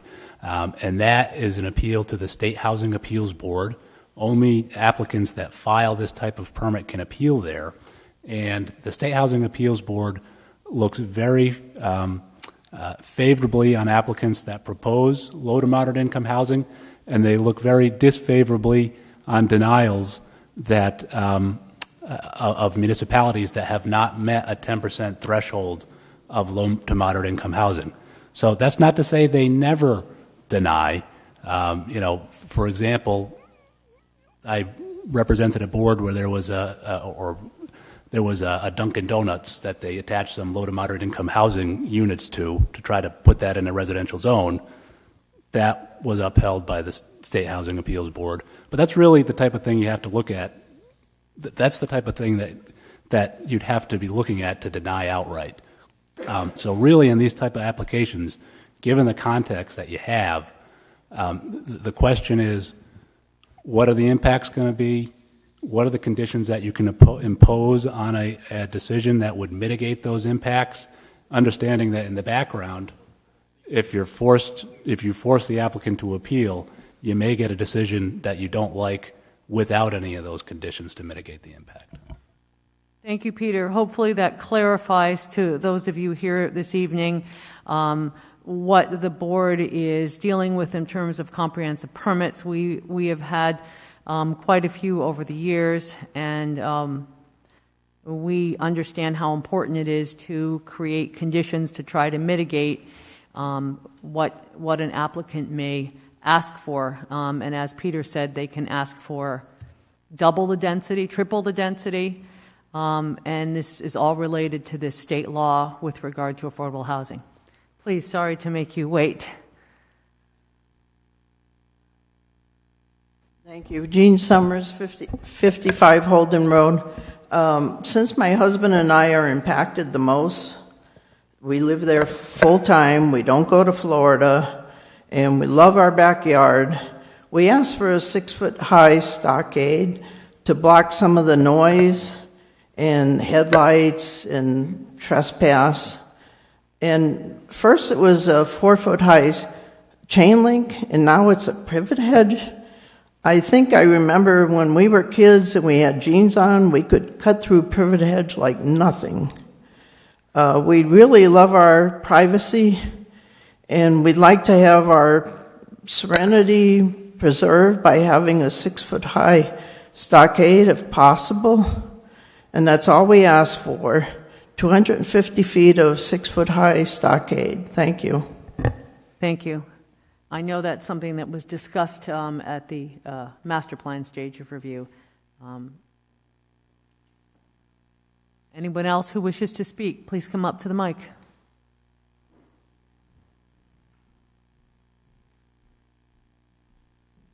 Hi, Karen Swoboda. My husband and I own 68 Holden. I brought this up at the last meeting, and I'm just a little confused by the hedge and the fence. My concern has been for my neighbors across the street and the parking that is on the property line behind the condo units. And I wonder how it's going to be when they are in their backyards looking at pickup trucks or, cars in good repair or not so good repair. And I'm not really sure, is it the hedge that's going to block that now, or is it a split rail fence, or is it what is it exactly? I feel like every time we come, it's another story. The other question I had to do with, and you may have dealt with this, but I didn't hear it, had to do with an area down the street to the west that was being blocked, I think, by some landscaping. Their view was being blocked by some very tall arborvitaes, and I wondered if that had been rectified. Thank you. Thank you.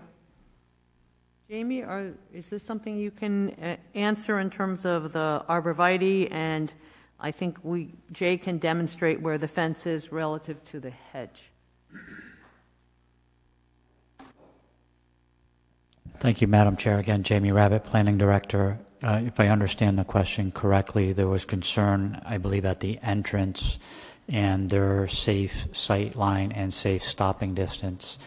The applicant has proposed a connection to Matunic Beach Road that accommodates safe stopping distance. That does require them to clear within the town's right-of-way in the northern portion of Matunic Beach Road in front of their site, as well as just north of their site.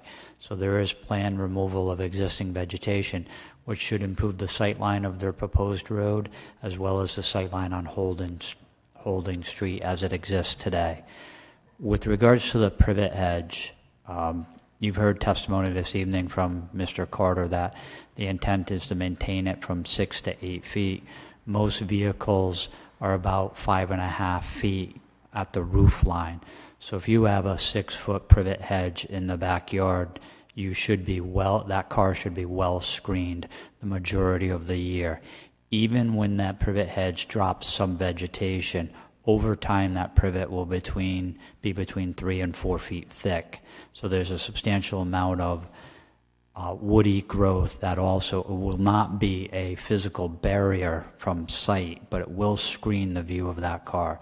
The alternative is a solid hedge that's there 24 hours a day, 12 months out of the year, 365 days, where you will lose the horizon. You will lose that view of the horizon.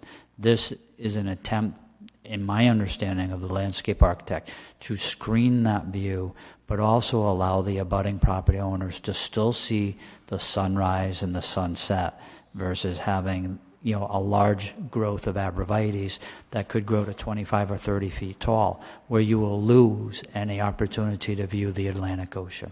So, my understanding, again, I don't want to put words in Mr. Carter's presentation or in his mouth with regards to his intent, but it's an intent to screen the parking, screen the development, but not completely block the view of it.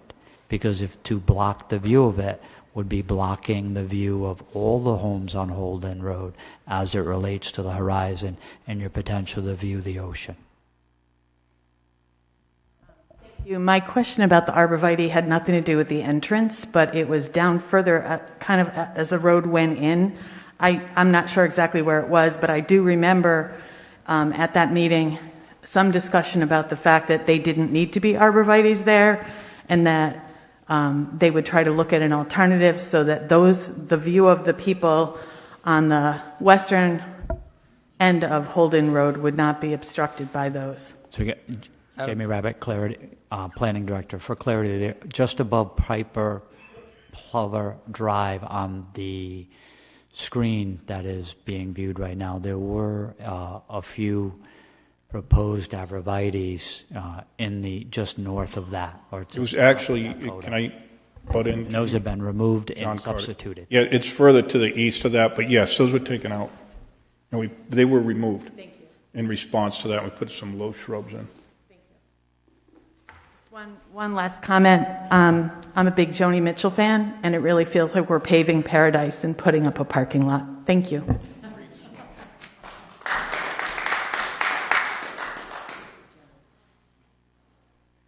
Is there anyone else who wishes to speak?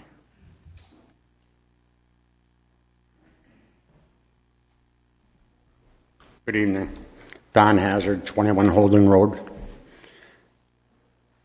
About the 50% extra parking for their guests.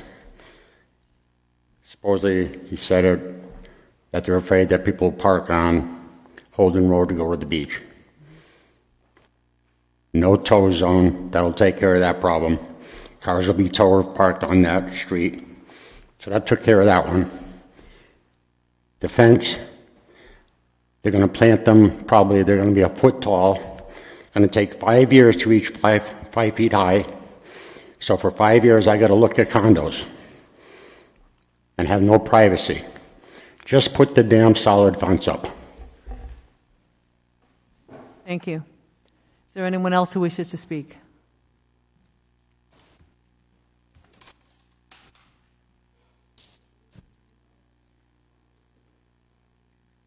Yes. Why didn't you ask that? Ask Mr. Carter. Susan has a couple of questions.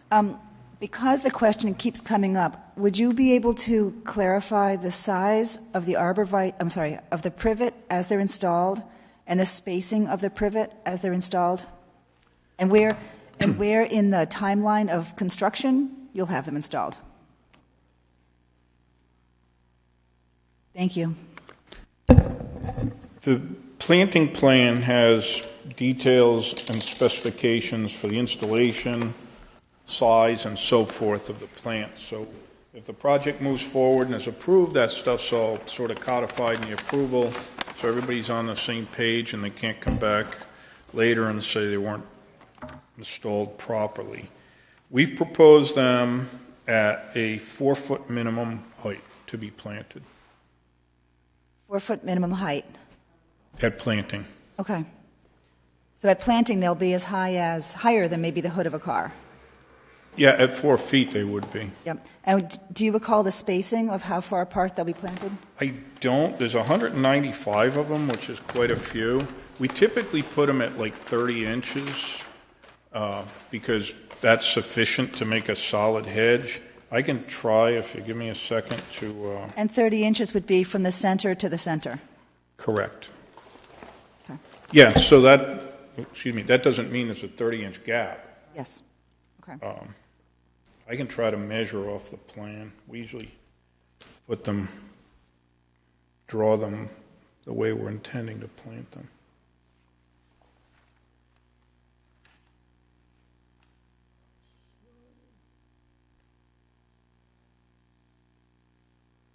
They seem to be about 30 inches. Okay.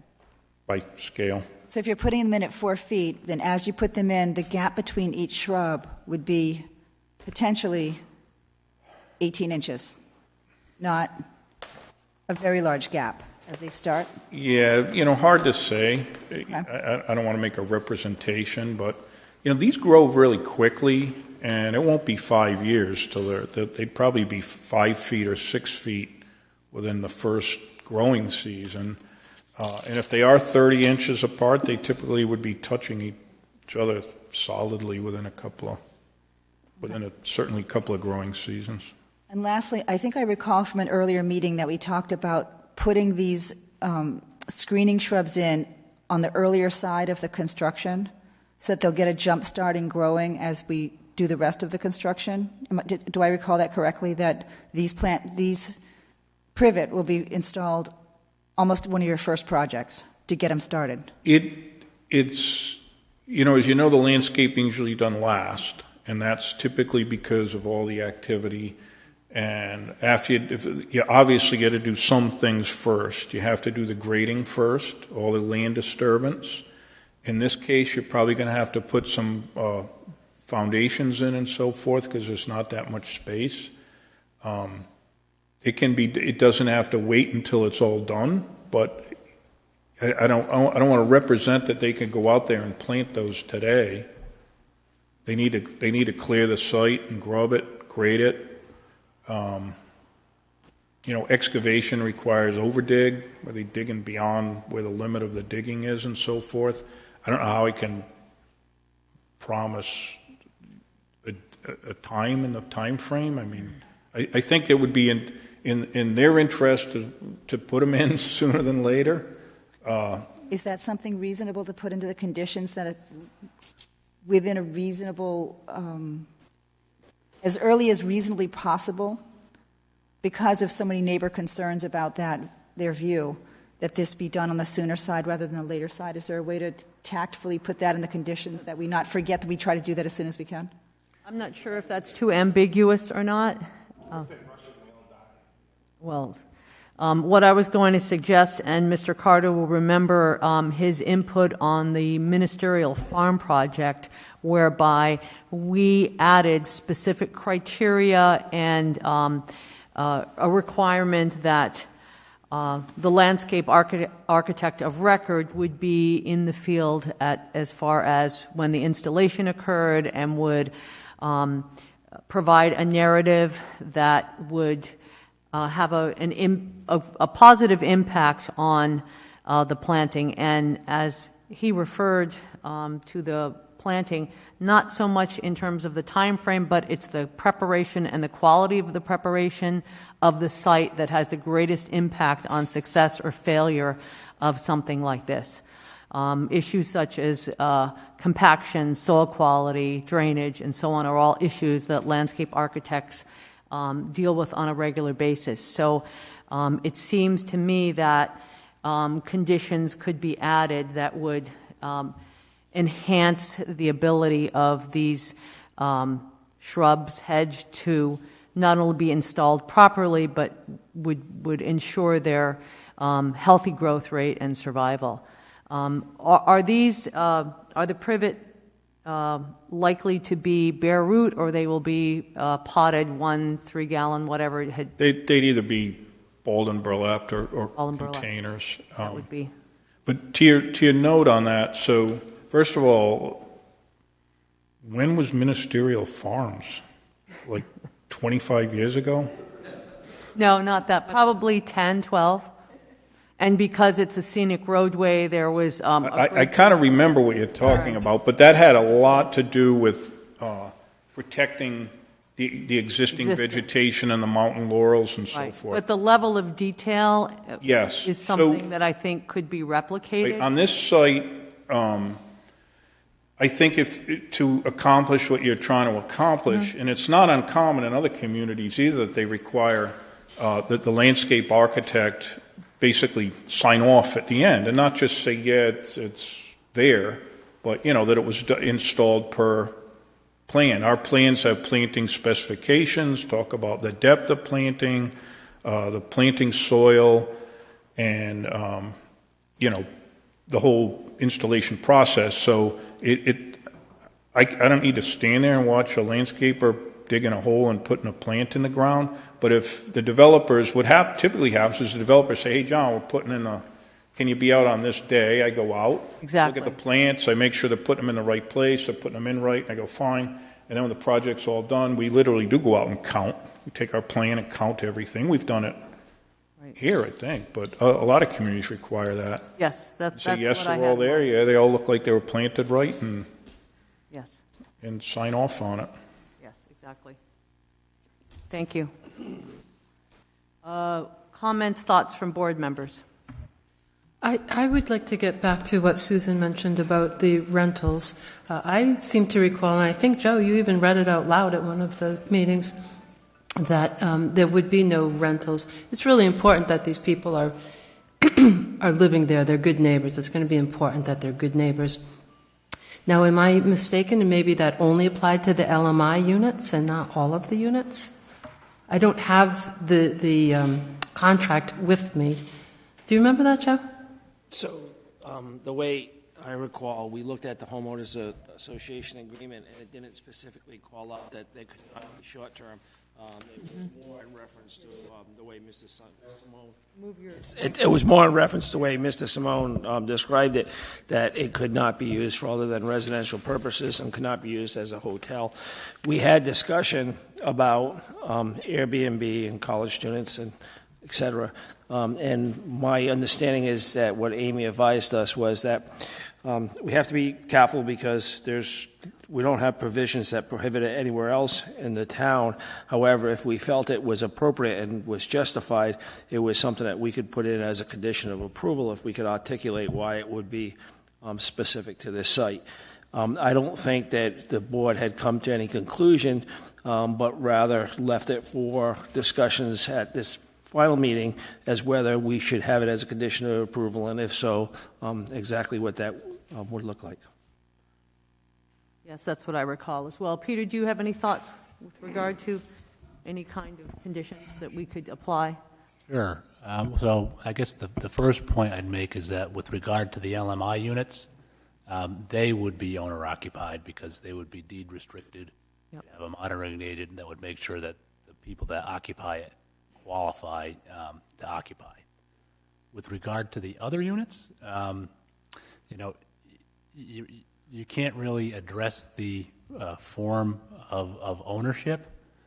I do know that, and this may not have been the case the last time it was here, because I think it's a fairly recent statute. But there is a law that was passed by the General Assembly that municipalities cannot flat out prohibit short-term transient occupancy through websites such as Airbnb that collect the tax that is then distributed to the state, and then a portion is given to the municipalities. Doesn't mean you can't regulate it, but if you are going to regulate it, it really should be regulated on a town-wide basis. And that's something that towns have brought up. Newport right. has one, Middletown, Portsmouth. They regulate it, usually through a permitting scheme, that sort of thing. So that is something the council could take up. I think it would be problematic to do for one particular applicant based on what's before you tonight. Yes, thank you. It's a concern that we have had some discussion relative to that, and I think collectively the board has felt that there needs to be some kind of registration process and something in our regulations that would give us a greater degree of control and allow neighbors that might be affected by excessive parties or what have you to have some kind of recourse. I think, too, that it belittles the LMI units to not really have neighbors that live there. You have strangers coming and going all the time. That's true, but I think, if you look at that policy objective, that's something that you could impose across the town. You could impose something like, if you want to have a short-term rental, you have a registration requirement like Newport has. Maybe if you could limit it, if you want to have so many within a year, you make them get a special use permit from the zoning board. That there are things you can do, but that issue, which is an issue in a lot of municipalities, is how do you deal with this new use that was never contemplated before? It's more than just an issue with one application. It's an issue with all residential housing. So maybe something in line with where we allow all these perks for including MLI units, we might also include the fact that it has to truly be a residential situation and not a rental for profit situation.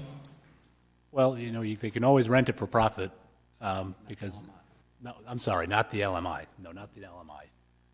But as far as the unit they can rent, I was thinking the issue is more along the line, the short-term rental, Airbnb.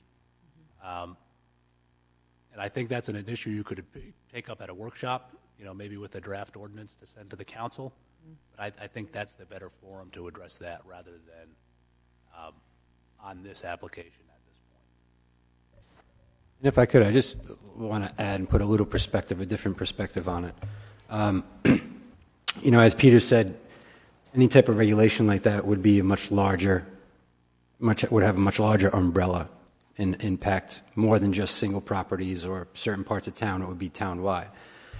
But life changes, people's life change, and things happen. And I always try to take the devil's advocate approach and say, okay, if I owned a house, maybe not in this development, but on Holden or anywhere else in town, and I had let's say my mother got sick and she lived in California and somebody needed to go take care of her, and I had to leave for a year or more and go do that, but I couldn't afford to keep my house empty.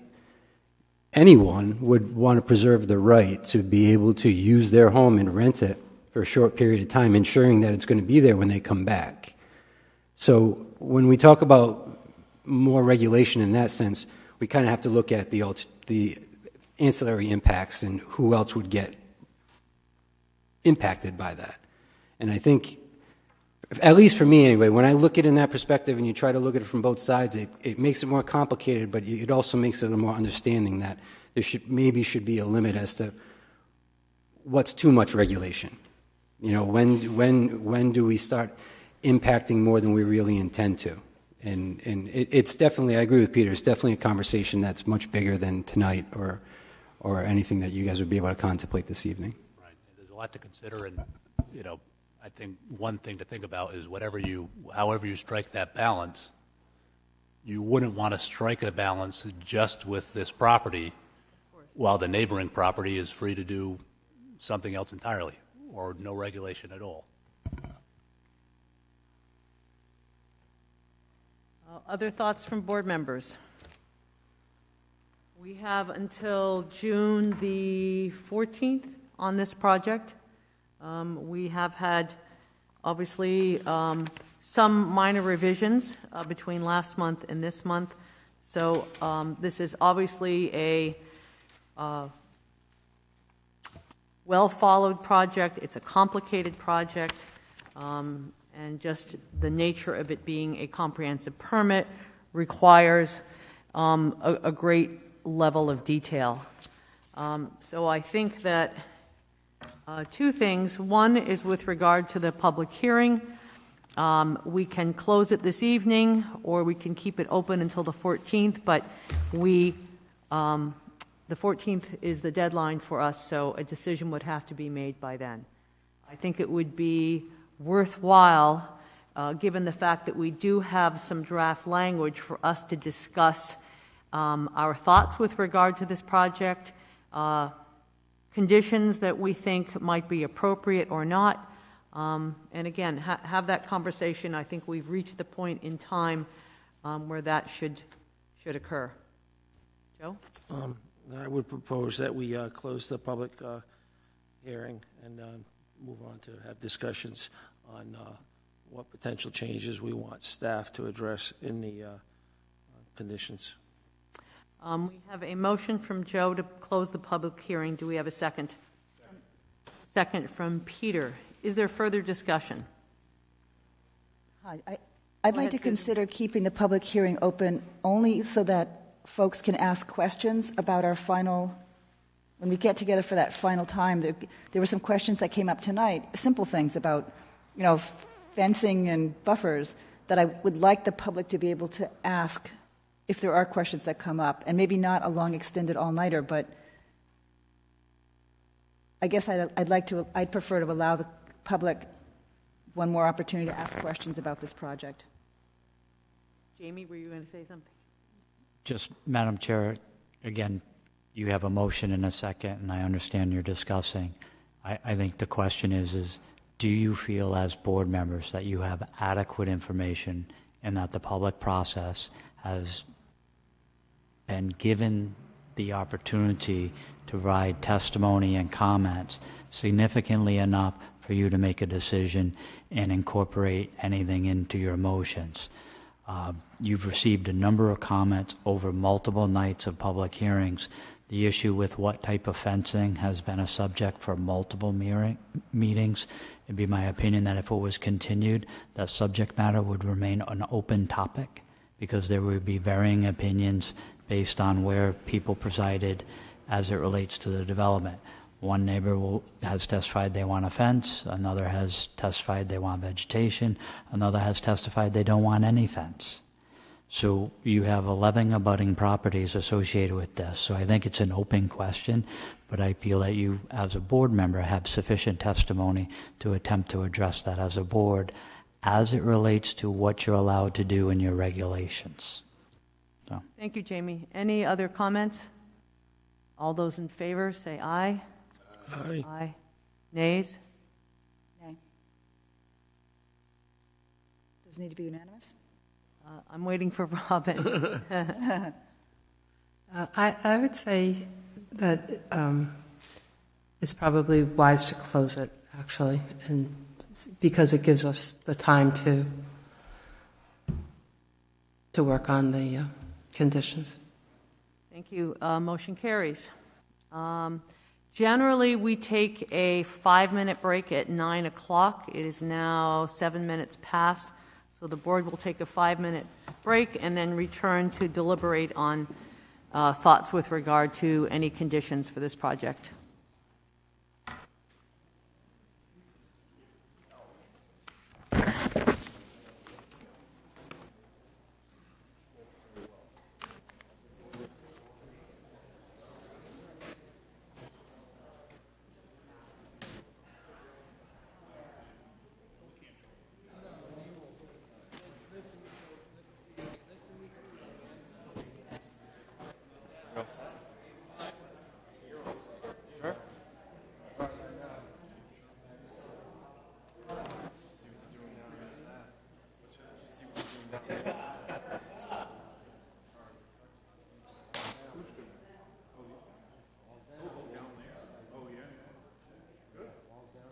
Excavator got delivered while we were here. They take the building back. Yeah, we're moving right along. Yeah.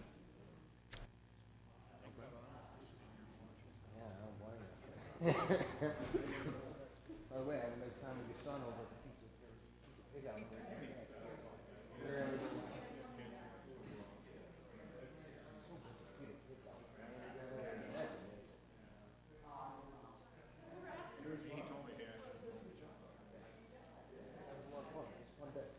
Never been there. I didn't go to near Hampton Elementary. So. He did. Yeah. I think he did till he went to. Yep.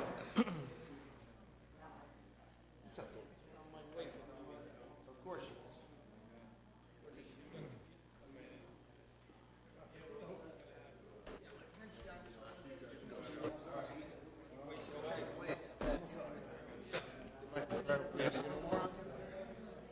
Did you just say you lost 100 pounds?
No, I did that. I think Monday.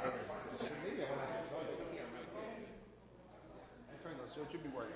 And if not, it's probably a matter of changing the filters.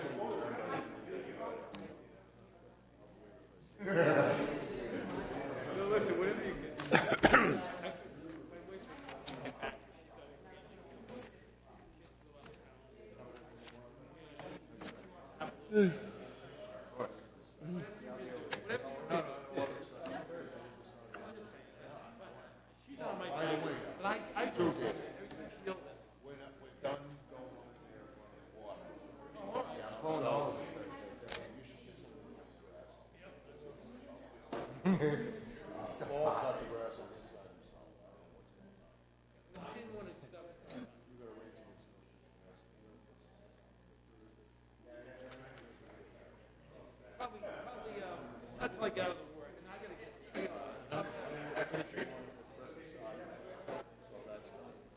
And all the other shit that she's got on the inside. I don't know what that is. Yeah, there's a bunch of stuff on the inside.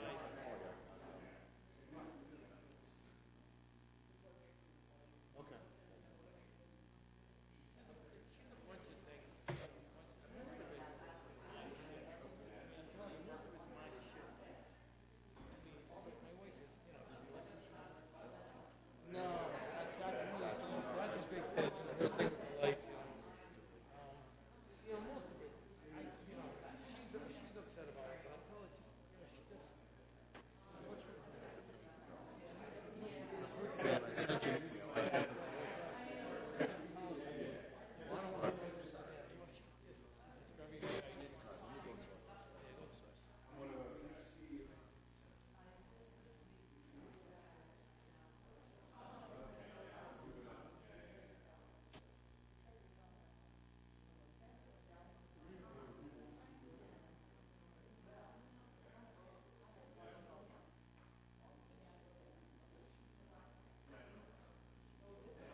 My cough is not COVID.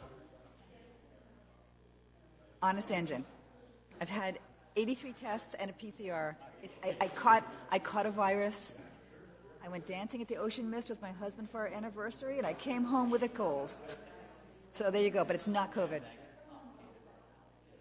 Yes, but I definitely caught something, and I've been down for a few days, but it's not COVID.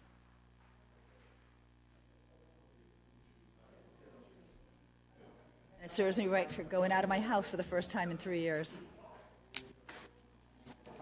Oh, it was so fun. Live music and dancing and food. It was so much fun, but I don't know if I would have traded it for 5 days sick.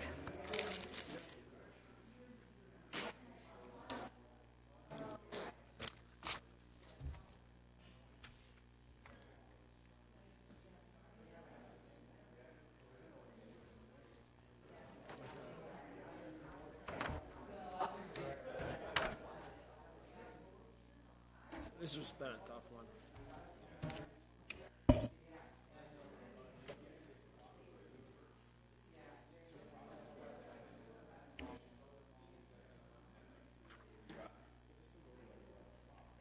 That's a good reason to start at 7. So you do stuff for Providence too?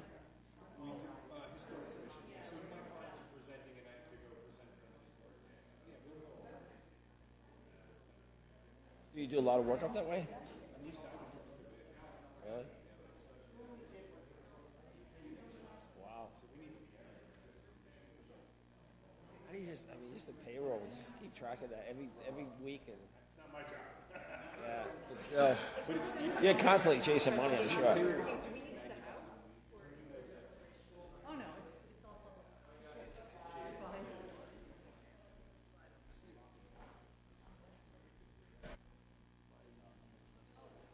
Is it difficult finding people?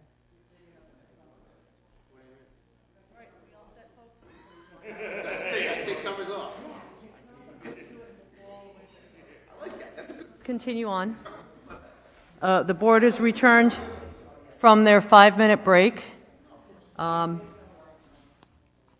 And I think we should go through the list of concerns that we have had. As I said earlier, this is a complicated project, and we want to be as thorough as possible in our thoughts and deliberation. Would someone like to go first, or shall I start? Okay. So, a couple of thoughts. As I said earlier, I do have a concern about the amount of excessive parking and the amount of asphalt on the site. You know, you usually think about these areas as having crushed shells and some kind of gravel or something like that. The applicant has explained relative to the stormwater why that initial northern parking area is actually a stormwater BMP. Other concerns that I have, this was brought up at the previous meeting, Joe brought it up this evening, relative to the level spreader. I would like to ensure that this functions as designed, that we have some kind of a monitoring system in place that goes, in my opinion, beyond a 2-year time frame to allow for regular inspection and reporting to the to DPS, to the planning department, and to the planning board.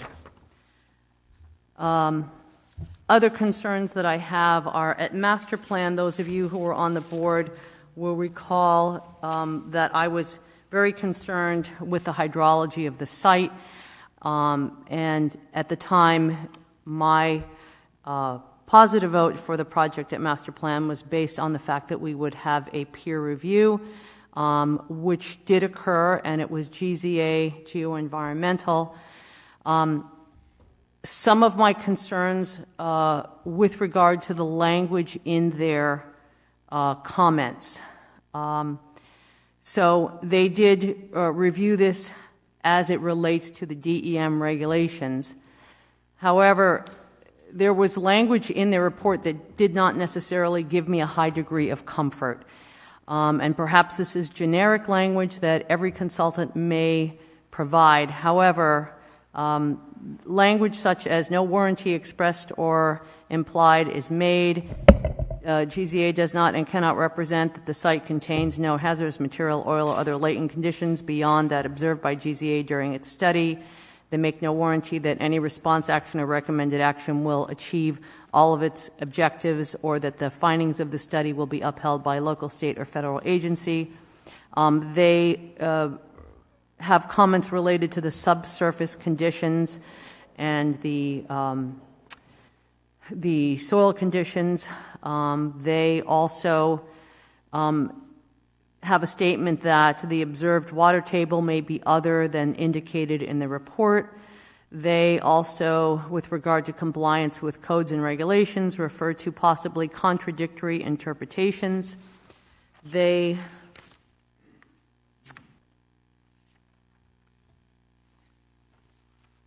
in their screening and analytic testing, they state that with regard for contaminants, that observed concentrations may be other than indicated in the report. I think this is related to potential contamination. But they do say that with regard to interpretation of data, additional observations made over time and/or space may not support the opinions provided in the report. They recommend that they be retained to provide services during any future investigations, design, implementation activities, construction, and/or property development, redevelopment at the site. This will allow us the opportunity to observe conditions and compliance with our design concept and opinions, allow for changes in the event that conditions are other than anticipated, provide modifications to our design, assess the consequences of changes in technologies and/or regulation. That said, I think we need to ensure that there is a fairly high degree of oversight and accountability with regard to this particular project. As mentioned by members of the public earlier, this is contained within the CRMC SAMP, and which was instituted in 1984, and it's considered developed beyond carrying capacity. I think it's worth noting that if someone looked at the site and thought that, well, north and south of the site is developed to a high degree, it's worth understanding that the southern portion beyond this site was developed prior to zoning law established in the town, and the northern area, Holden Road area, was developed prior to, I think, an understanding of sea level rise and climate change impacts. We also have language in our hazard mitigation plan that makes reference to coastal areas and how they are fragile in terms of environmental and climate change impacts. The Matunic Village Master Plan talks about the need for design guidelines, pedestrian circulation and safety, and achieving a regulatory environment that is clear and workable and balances issues related to environmental change with consideration of history and heritage. I think those are all things that are worth noting and considering as we go through this process.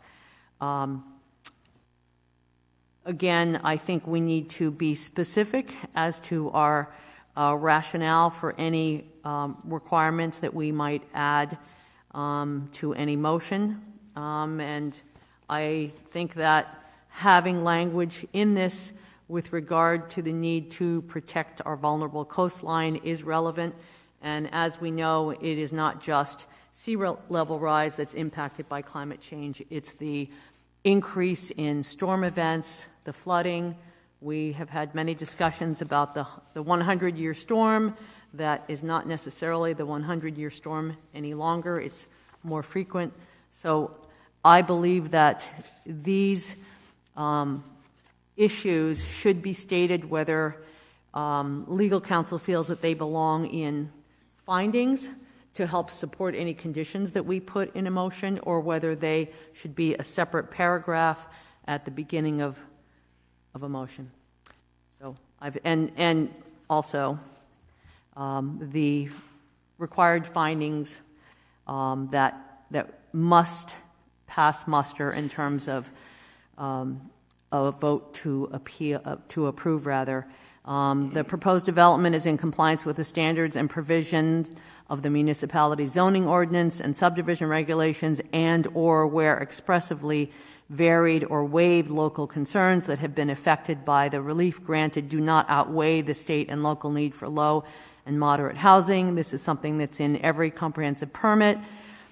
There will be no significant negative environmental impacts from the proposed development as shown on the final plan, with all required conditions for approval. Again, I think this is a really challenging one, but I think that we need to really think very thoroughly about what conditions we put in so that we can find this to be true. And then no significant negative impacts on the health and safety of current or future residents of the community in areas including but not limited to safe circulation or pedestrian and vehicular traffic, provision of emergency services, sewerage disposal, availability of potable water, adequate surface water runoff, and the preservation of natural, historical, or cultural features that contribute to the attractiveness of the community. And as far as traffic and pedestrian is concerned, I know that when the traffic engineer was present, I did question his kind of generic reference to the ITE handbook as far as peak hour, because we all know that this is a seasonal community and there is a very high volume of all kinds of traffic, automobile, pedestrian, bike, during certain parts of the year. and I think it's something that we need to think about. I'm not certain that having an off-site improvement relative to the road is something that can be conditioned with this particular project, but I think it's something that the town needs to consider going forward. It's a 25-mile-an-hour speed limit, and any of us from the area know that that's rarely followed. So I think that's something for a future conversation, unless legal counsel feels that's something that we can add into our condition, which would be basically an off-site kind of condition. I think I know what you're going to say, but again, I think it's important to express those thoughts. No, and I agree it's important to express the thoughts, but I think any condition requiring an off-site improvement, we'd need to have some expert engineering, traffic engineer opinion that would support a condition of that type, and probably more information about the cost and how that would affect the development. So at this point, I think it's something that's worth expressing, and may be taken up at the town at a certain point in the future. But I don't think without the backup for that you could add a condition to that effect. Thank you, Peter. And I know that there has to be a nexus between the project and any off-site improvements that might occur. Who's next? Joe?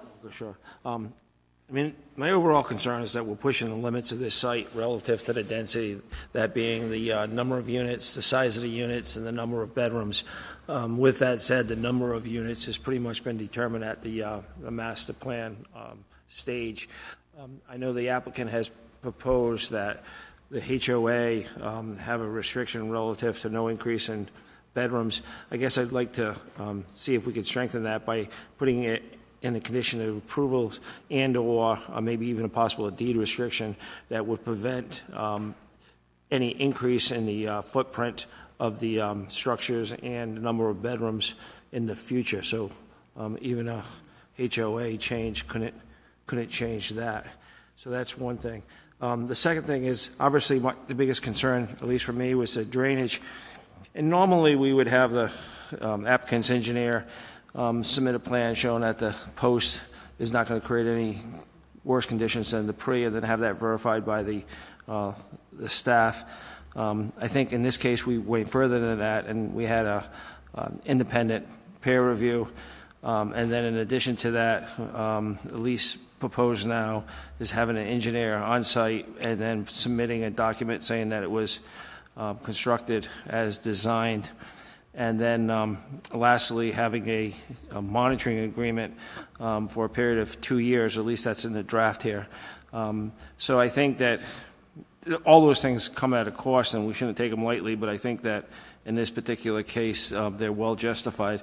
I guess on the monitoring, I would like to see maybe that strengthened a little bit, in that right now it says the document shall include a detailed monitoring and reporting period for 2 years, but doesn't necessarily specify any details of who's qualified. So I'd like that to be a monitoring be done by either design engineer or somebody with some drainage expertise. So maybe a little strength in words there. And then lastly, we're kind of in a tough position because this is a comprehensive permit. The standards of review for comprehensive permit are different than they are for a normal application. Had this been a normal application, I think the outcome may have been different. I think outside this application, we should look at maybe some language that where the board has either does not allow additional density bonuses, or at least has the discretion to not require additional density when we're in an area of town that we consider to be overdeveloped. And maybe such language would put us in a better position when we see a project like that. So that's what my comments are. Thank you, Joe. And I would echo your comments. And we have, other than I'd like to see more than a 2-year maintenance and reporting requirement, but we have from time to time discussed how inclusionary zoning and comprehensive permits may not be appropriate in all parts of town, particularly those that on marginal land or land that has environmental constraints. So I absolutely agree that that's something that we should be discussing in the future. I mean, we still would have comprehensive permit, but just of not course. have the additional Exactly. Susan. Thank you. I don't really have anything to add. I think you both have expressed some really good thoughts about potential additions to this motion. Thank you. Nothing about that privet hedge?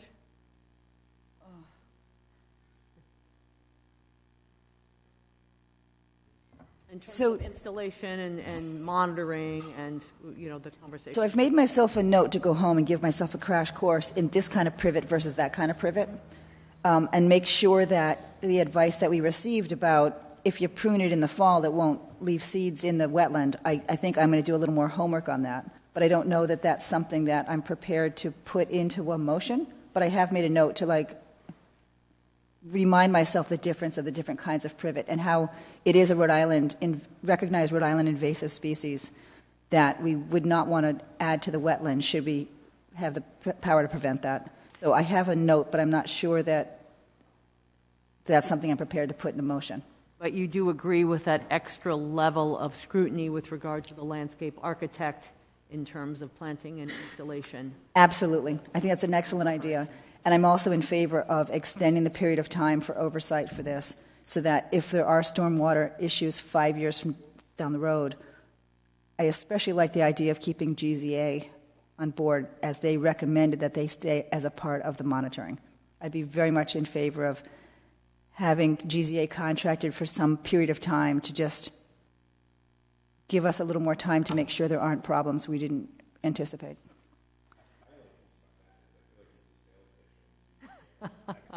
That did come to mind. They do want the job, but it could be anybody, right? Right. I don't care if it's GZA. Madam Chair, I think Joe's suggested language of a qualified professional submitting that review would allow some latitude, whether it's Rich Bourbonnais as a qualified PE reviewing the submission of another qualified PE. I think there's some latitude there. Shaking his head. But Peter, that was a really good point. With an understanding of hydrology, which is where the conversation was at master plan. Robin.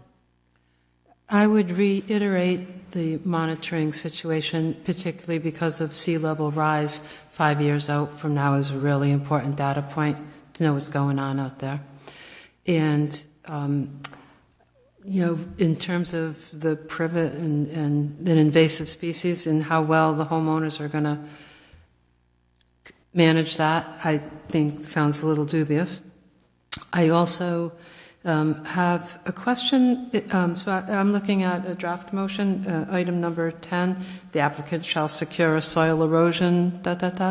Is that really something we're imposing? That's not like a given.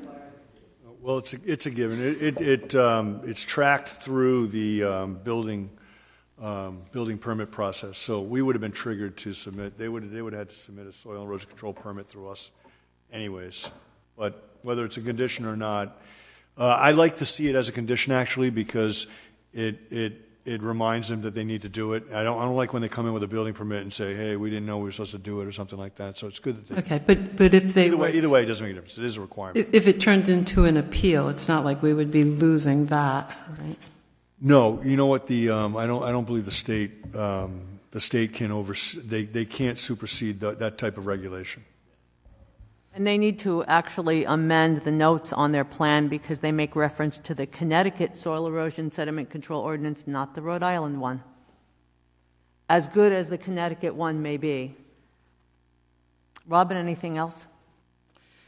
I was a little confused about the wording of item number 3. Is there a word missing there, like and or something? It says the LMI dwelling units will be sold to households earning a maximum of 100% of the AMI, below 100% of the AMI, and be deed restricted. That sentence doesn't make any sense to me.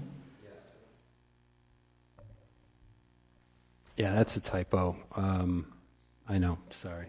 My apologies. So it's like a and or? No, it should read earning a maximum of 100% of the area median income, and then delete it until and be deed restricted for a period of 30 years. Oh, okay. All right. And there's also a typo in the beginning of the motion where it relates to... for dwelling units. Yeah, for LMI units. Unless the applicant, of course, wants to bump it up. In that first paragraph there? Yes. And the other thing, there are notes relating to the stockpile area, and it requires a weekly inspection, and any rain event that's a half an inch or greater. Would that refer to the site as a whole, Rich? Okay. There's also language in here relative to phasing. I don't believe that's construction phasing, but could you clarify that, somebody? Jamie? So, Madam Chair, the reference to construction phasing or project phasing is really referencing construction sequencing and the need for the applicant to structure his financial surety for site development as the project moves along. You could look at this as, one property, 6 units, 6 buildings, 12 units, but in essence, it's going to be built. It's going to be cleared, it's going to be grubbed, the road's going to be cut, trenches are going to be built, detention basins. So we need to be clarifying of the phases or construction sequencing associated with their development proposal, which will have a great bearing on the financial security required throughout the project to ensure that if for some reason the developer became financially insolvent, that the town was not left with a scenario of an open site with no resources to stabilize that site, which ultimately would end up in litigation and expenses on all parties involved. So again, the primary reference of phasing is associated with construction sequencing. It's my understanding the developer intends to start multiple foundations, and then as units come online, request COs for those units as other units are under construction. Similar to what you would see in a subdivision, but all in essence, the lots are on one ownership. Anything else from anybody? I have another question. At a previous meeting, we talked about the LMI units and that they would be available for purchase, not for rent, and therefore not held by the developer for 30 years to sort of wait out the LMI period. But I don't see here in the motion that we indicate that these units are for purchase as opposed to potential rentals. Does it need to say that they are to be sold as opposed to rented? Because we did talk about that at a meeting and agree with Mr. DeSimone that these would be sold. The 30-year reference is the restriction that the unit shall be occupied for 30 years, whether or not it's rented or purchased. But we talked about them being for sale, not for rent, not that the developer rents it out for 30 years and then can sell it for $2 million like the other homeowners will be able to do. I'm not sure about this. Peter, do you know, can a planning board make the determination as to whether rental or ownership is appropriate on a comp permit, or is that at the sole discretion of the applicant? I wasn't here the first time around, but did the applicant make the representation that they were going to have that for ownership only and not for rental? I believe he said that. I just don't see it in the motion. Chair. Yes. Jamie Rabbit, Planning Director. Condition number 3. Approval is based upon the provision of 25% of the 3 subsidized housing units available for LMI units.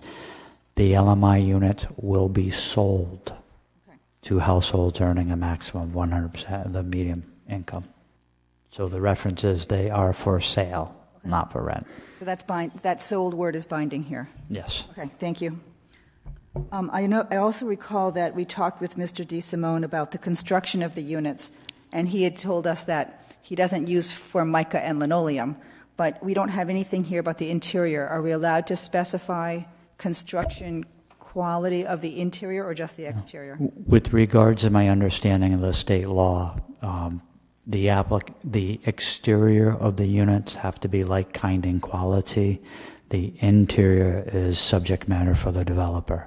So if one unit has granite countertops and another has Coriander Formica, that doesn't differentiate between an affordable and a market rate. The key aspect of the affordability legislation is that when someone drives by a development, you can't identify the affordable unit from the exterior. But it does not tie the hands of a developer that if the market rate unit has hardwood floors, cherry or 6-inch red maple hardwood floors on all 3 floors, that the affordable unit also has to have hardwood floors. The affordable unit could be all carpeted. There could be, very detailed molding in the market rate and just standard base molding in the other. So interior fit out is subject matter for the developer. Thank you. Can I ask about if a unit doesn't sell, what is the developer allowed to do with it? They can't do anything until a deed is recorded restricting it, and that deed would last for 30 years. So if they don't sell, and there's no deed restricting, there's no occupant subject to the deed restriction for 30 years, well, it would just be, they'd have to hold it and pay taxes on it until they sell it.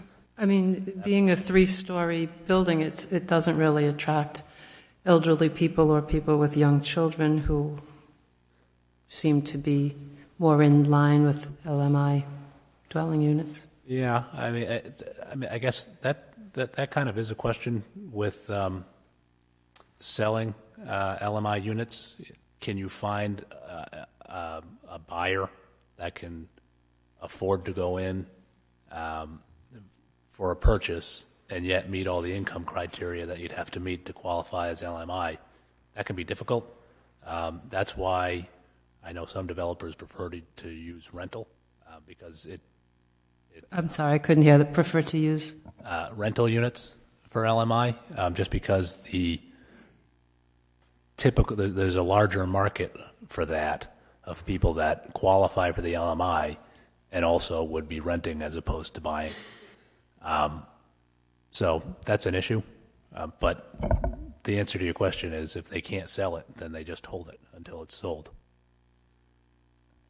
And on some other applications we've had, we've given the applicant the leeway to either sell it, a certain percentage, in this case 100, because that's what was discussed at the Joe, if I can just remind you. We've given the applicant leeway to either sell it, which at a percentage of the LMI, which in this case is 100, or to rent it out as a LMI. And the state, on the selling, there is between 80 and 120%. We require the applicant to specify exactly what he is proposing, in this case 100%, and that becomes a condition. On the rental, the state regulations are 80%. There's not a span. I personally think that there's a need for affordable rentals in South Kingston as well, so I don't have any problem if we wanted to change this to either sell it at 100% or rent it as an LMI unit within the state guidelines. I would be fine with giving the applicant people fail. I think that originally the conversation related to having sales versus rental came from the concern that you might have college students who might fit in under the LMI guidelines, and you would have college students. No? I recall that being part of the conversation early on. Yeah, undergraduate college students do not qualify for LMI housing. I believe some graduate students can qualify, also university professors, grad assistants, whatnot, can qualify, but not undergraduate students. And also, Susan had brought up, couldn't we, instead of 30 years, do 90 years? And the answer was, it's hopeful that people buy it and are able to, it's that investment for them, and they pay that mortgage off and build wealth. Come out on. Build wealth. And so when I talked to Narragansett Housing about a different project we were doing, and then we talked about this one, he had said, you know, I mean, these units will potentially grow 1,000% in their value in 30 years, where a typical LMI unit in town doesn't. And so to be careful with things like this, so that this isn't, and actually I think we were talking about a different project in town, but if a developer holds it for 30 years, and it grows from a $275,000 value to a $2 million value, that hasn't really, that's not the spirit of what we're trying to do here. Yeah, but it puts people that couldn't afford a house in a house for 30 years. Yeah, at the end, they can afford to live in South Kingston. But providing affordable housing for 30 years. it's something that I consider. I think you and I potentially look at it differently, but I think that if we're only doing it for 30 years because we want a homeowner to build wealth, then if we're going to do it as a rental, let's do it longer than 30 years so that it's not about the developer building wealth. It doesn't meet the intention of this type of application. The intent is to get low amount of housing, whether it's rental or whatever. That's the intent. The wealth is a herb. Then why don't we do it for 100 years, for 99 years, instead of 30? So, Madam Chair, just for clarity, you have an application before you that is proposing to do them at market rate for sale for that 30-year time frame of 100% of AMI. In my 30-plus years of planning, I've been involved in a multitude of affordable housing projects, including some that have gone to the Connecticut Supreme Court with regards to decisions made by planning and zoning boards. In that 30-plus years, I have never had the experience nor the knowledge of a developer holding units for 30 years and carrying that note so that in the 31st year, the developer gets the appreciation. So, with my experience and my knowledge, and again, it's based on my experience in New England of a developer holding that, I would think that would be extremely unlikely. The developer's pro forma is based on putting the market rates out and then selling their affordable units. The intent under the state law is potentially that original homeowner can potentially build first generational wealth due to appreciation. But in some instances, because the job changes, that owner may be in essence renting that home they purchased for 10 years and then having to sell it to someone else at the appropriate 100% LMI, in year 2032 or 2042 before the 30 years is up, and then that next individual can potentially get that appreciation and build that generational wealth. There's nothing in any approval or motion that would preclude the developer from 2 years from now, if market conditions changed and was struggling to sell those units, to come back to the planning board, ask for an amendment to a previously approved comprehensive plan, and ask them to be rented. You would evaluate that proposed amendment at that time. But before you today is market rate and affordable for sale units. So I agree with you, Jamie, we should just accept it. But just for the discussion, if they rent it for 30 years, we're guaranteed to have affordable housing in this town for 30 years. If they sell it, they could sell it to somebody that meets the affordable requirements now, just out of college. A year from now, they're a supervisor. 2 years from now, they're a senior manager. 3 years from now, they're making 5 times the amount of the affordable. There's nothing that requires them to sell that house. So you may only have an affordable house for affordable to 1 year or 2 years. But anyways, I agree with you. We should just look at what's in there.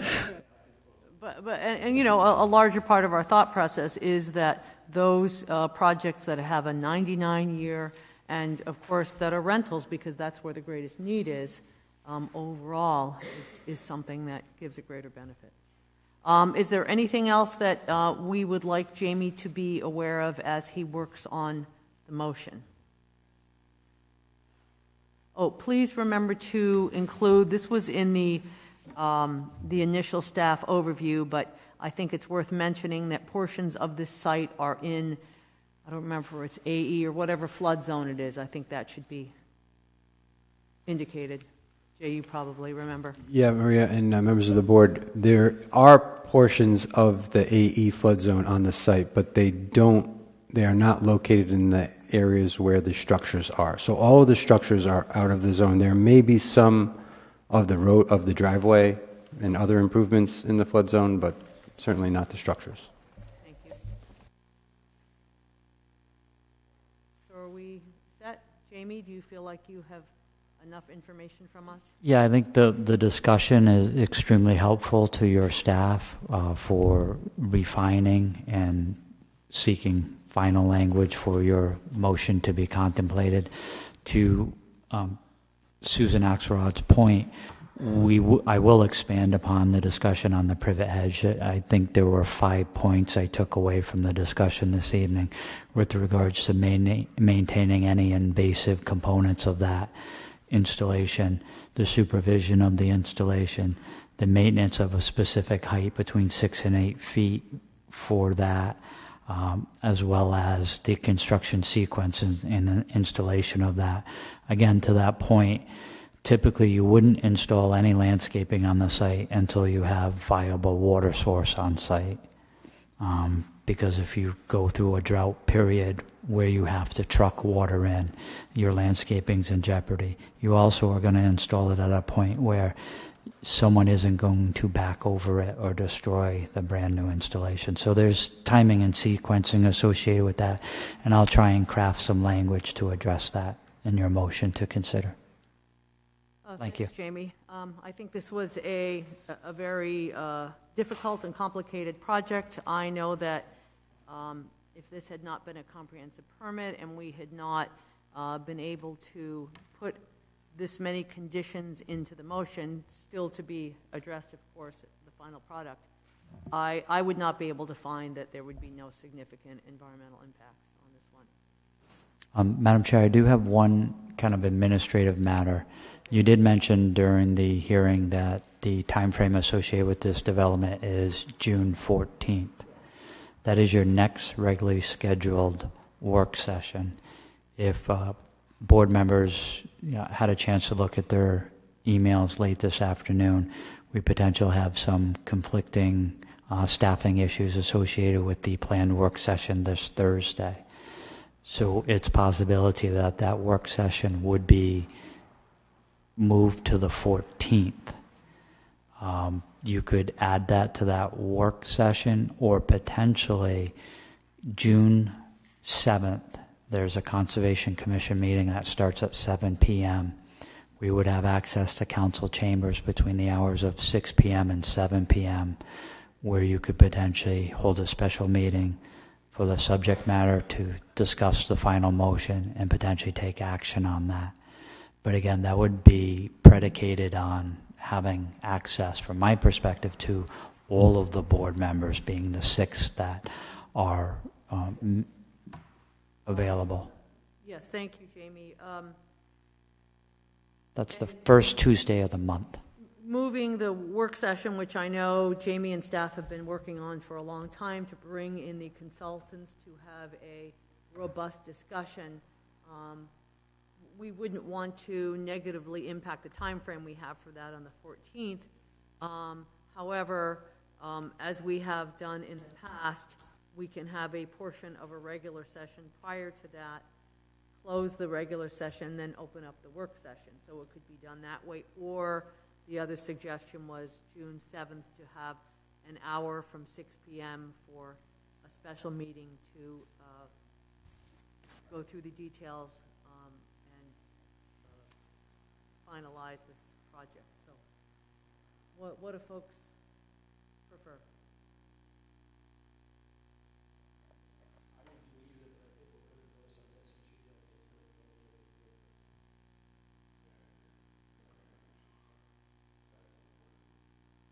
Robin?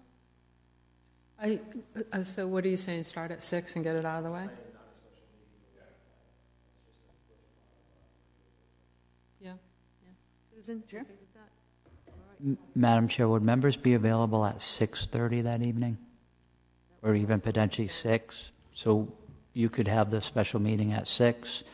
I have promised that if we, during that work session with Union Studios, that we would provide you refreshments and food that evening. So if, again, you were available at 6 on the 14th, we could notice a special meeting with an agenda item. You could then conclude that, perhaps have a little bit of time for dinner and refreshments before you get into the meat of your work session that would start at 7. Well, it might make more sense from the perspective of not taking any time away from the work session, since we have a couple of consultants coming for this. Do people think they would be available at 6 or 6:30? All right. So we sure Excuse Yes, me, it would be Peter? June 14th.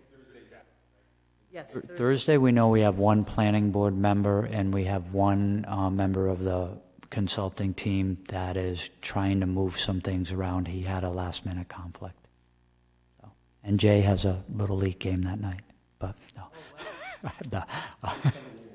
But Jay was, as a dedicated staff member of yours, he would be here. So what is the date again? It would be June 14th. A regular work session, but we'd be starting early, and we would have a regular session for the motion, and then close that and go into the work session. Here? Yes. In all likelihood, we would be here that evening. All right, staff has their information. They will develop the motion, and we will be here on the 14th.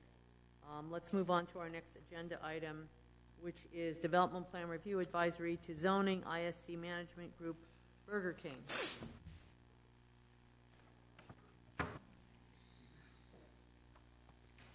These guys get a prize for sitting here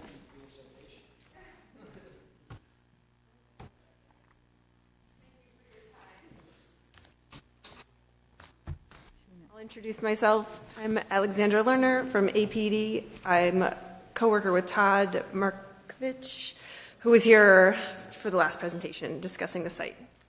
We have... Hi, everyone. Thank you again to the board and for your patience as well tonight. Rebecca Nolan, landscape architect. We're going to try and go through our changes pretty quickly. I don't know if you can pull it up on the screen, but there's the drawing we'll be looking at is on the landscape L103, I believe, or L102. Whichever is a little easier. And Jamie, am I okay to get started? All right. So last time we met, I believe it was a month ago, we came in with some changes to stormwater, and Todd presented some of the changes to the civil plans, and they brought me on board as a landscape architect to put together the landscape plan. We had a long conversation with the board about some of the unfortunate trees and plant material that had been removed at the beginning of this project, and the takeaway from that was that really you guys were looking for more up on the street, more enhancements to the streetscape, upsizing some of the plant material, and trying to really recreate something that was taken down as part of some of the previous work that was done on the site. So I'm going to go through very quickly the changes we made, and I assume there'll be some questions about planting, and then I'm going to pass it over to Alexandra to talk a little bit about some of the materials and some of the architectural elements.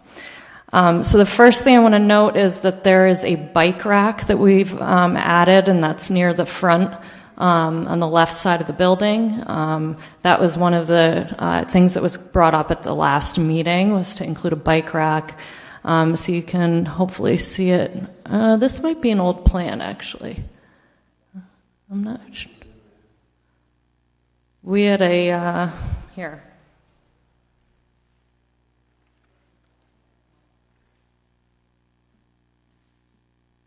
So the last plan that was submitted should have a revision date of, I believe, I think it was the 15th or 16th, May. Thanks for bringing the hard copy.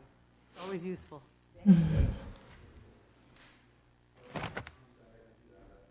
Okay, no worries. Thank you, guys. I understand it's been a long evening. So the bike rack was something that was that we talked to the board about. It was to kind of promote that like pedestrian experience and to bring in people to the site, more pedestrians, more bikes, in addition to parking. Another comment which was made was to have more places for outdoor seating. And we did have conversation that ensued about the green space that was created up towards the northwest or northeast portion of the site.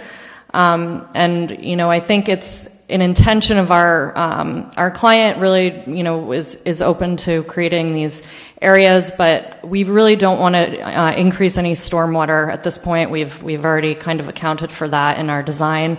So that picnic area you'll see is on grass. I have added 2 trees to kind of create a little bit more of a there for people to sit.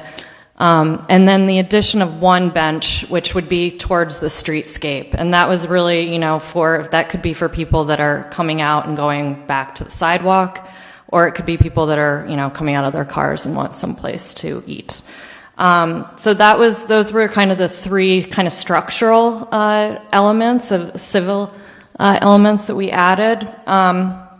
All of the plant material, yeah, there we go. So all of the plant material that we talked about last week, or last month, I'm sorry, we've made a note on these plans, I think, as to have approval by the landscape architect and a town official. That was something that the board had recommended, so that we make sure that anything that, you know, if there's any questions about availability of this plant material, that we would have some sort of way to review that, so that we just don't have people coming in and you know, swapping things out.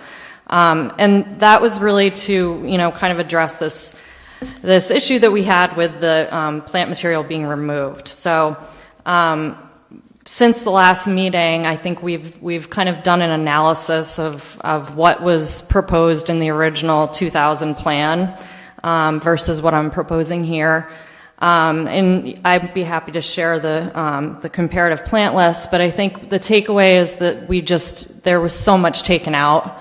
And there was so much change to the streetscape element that it really took away that kind of pedestrian enhancement that we're looking for. So I've added to this new plan, which I think you might have to pull up L102 to see the streetscape. We've added 4 more trees, added river birch. That was something that came up. That was previously, there were 5 of them that were taken down, so we add a few of those back. And then we talked about a flowering tree or 2, and so we've added some dogwoods in there. As well as, I believe it was Susan's comment about adding some color into the beds out front. We had notably going to swap out the invasive miscanthus, which is actually quite overgrown right now. It's the only thing out there, so it really does need a rehab. So the miscanthus would come out, we'd put in the Carl Forster grasses, and then added some perennials for color, which are the black-eyed Susan echinacea. So all of those plants are on the URI coastal plant list, so they're, you know, plants that are native, no hybrids. I'm noting that any availability questions would need to come back to the town officials or to the landscape architect as a backup for approving any alternates. We did increase the size of the specified trees. I think last month we talked a little bit about availability, and it may be a challenge, so I'm just going to state that again, that it may be a challenge for the contractor to find some of these trees in the 3 to 3.5 inch caliber. But we put them in at that size, and if there's any alternate that needs to be made, they would be asked to come back to the board. So I believe that is probably our best bet at being able to get the tree size that you guys are looking for. 3 to 3.5 inch caliber is a pretty large tree. It's standard for new development. If you're starting from a blank slate, which essentially is kind of what's happened here with the removal of those mature trees. I think that's everything. I've got a plant list here. If anybody has any specific questions, I'd be happy to answer them. But I know that some of the other questions that came up last month were related to architecture, and Alexandra is here to answer any of those questions you might have. Thank you. I did have one question. Is there any existing shrubs or trees on site? I thought I saw a dwarf Alberta spruce that isn't so dwarf anymore that can be somehow utilized instead of just eliminated. Yeah, so there's one dwarf Alberta spruce in the west or the eastern plant bed, and that would remain. In fact, the only thing that I'm really specifying be taken out is the grasses, and that's just because they're invasive and quite overgrown. So that would stay. It's not, the dwarf Alberta spruce, honestly, is not a plant that I would ever specify. It grows incredibly slowly. So it's, we've added some evergreens into this plan that I think you'll see grow a little bit quicker. They're also specified to go in at a larger height to begin with, so that they'll immediately, provide some screening. Thank you for changing some things. Yes. Especially the benches. That's awesome. I have a couple of quick questions. So the two beds out by the road that you are renovating by taking out the grasses, when you take out the grass that's there, can you just tell me exactly what you put in those two beds? You're putting in additional grass. And then are you putting in perennials? So we're putting in, it's called orange coneflower. It's essentially black-eyed Susan, if you know that plant pretty well. It's just the cultivar is the cultivar that's specified on the CRMC's list. And then there's also within that the feather reed grass is the substitute for the large, I think, overgrown miscanthus, which is the invasive species we want to take out. So right now there are some big humps of mulch out there that have no thing growing. Those are the grasses. I believe that what you're seeing is they're trimmed down to the very ground. They do come back, but to be very honest, we don't really want to put those grasses in. We want to take them out and put in new grasses. I think some of those beds, if I remember right, they used to be beds that had cutleaf maples in them. They did. Cutleaf maples were removed. Correct. So somebody put a pile of mulch on where the cutleaf maple used to be. So right now it's an empty bed that doesn't have grass or anything growing. Yep. Are you proposing to just remove that whole hump of mulch and sod there, or make that part of the new bed that you're planting? So I'm proposing to redo the beds, essentially. So you'll see there's one on each side, basically, kind of flanking. We're not going to include the red maples. We talked about that a little bit last time. Again, it's a slow-growing tree, a little bit more difficult to find. But we did talk about the character that you guys were going for, which was more of a pedestrian character. So we've added in the dogwoods and the river birch to that area out front to start to give you that kind of pedestrian experience. So I'd say there's 4 additional trees from the last time we were here, plus the street trees. And then we are showing the grasses and then some additional perennials in those 2 beds along the frontage. So it's a pretty significant change from last time that we were here. The other note I should mention is that I believe many of those stumps are still out there, which is sad. We've put a note into our plans that those need to be ground and removed so that, that whole area in the front would essentially be redone, with the exception of any plant material that is worth keeping. Thank you. Yeah. So did I just understand you to say that you're not doing maples again? I'm not specifying the red Japanese maples. Oh, okay. We are doing These the two street trees. Okay. Yes, are still on the plan. Okay, thank you. I think that's all I have right now. Anything else on the landscape? Thank you for your choice of plant materials. My only comment would be that you could consider, seeing as the parking is adjacent to the road and not super well screened, some understory shrubs could potentially be put in that area. Love that you added the cryptomeria. Definitely got points for that. So thank you for your plant material selection. Great. Thank you very much.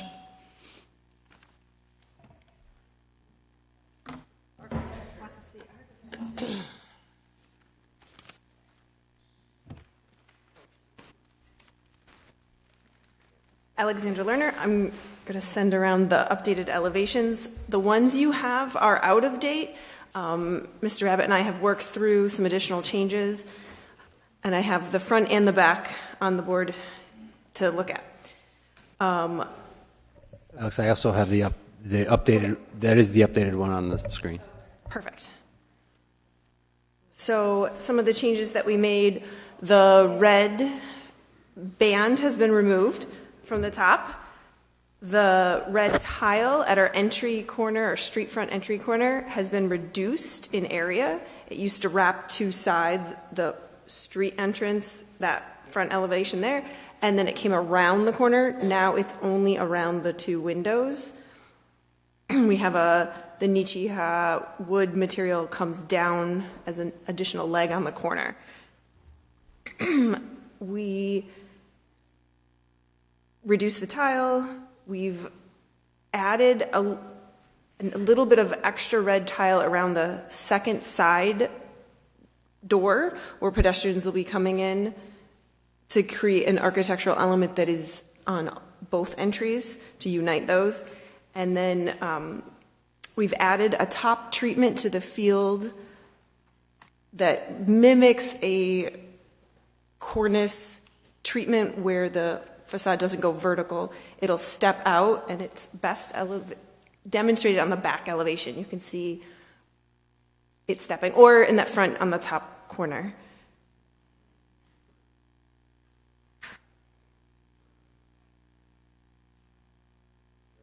Any of the end caps where it isn't, yeah, there you go. So you now have a step treatment to the field. So those are some of the changes that we made to bring the building away from your standard Burger King out of the box.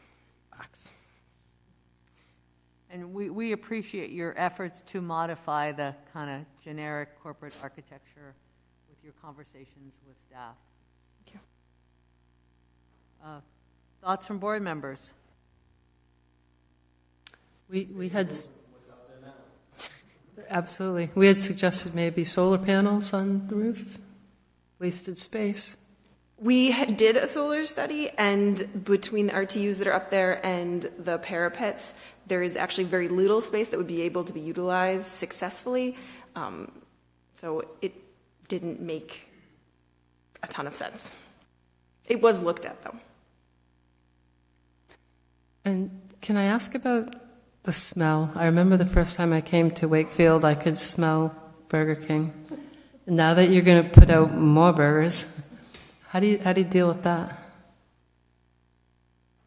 Do you want to touch in, or do you want me to go with what I've been told?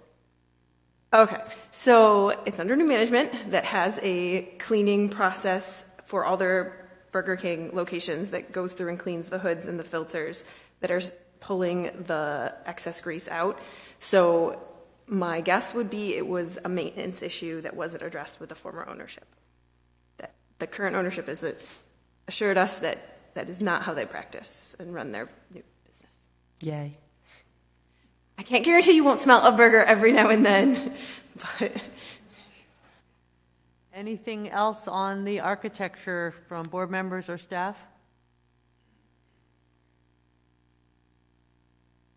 Again, Madam Chairman, working with the representatives of Burger King, in specific Alexandria, with regards to the revisions, removing the red cornice, which is referred to as Burger King's crown, I think is an extraordinary step in the right direction.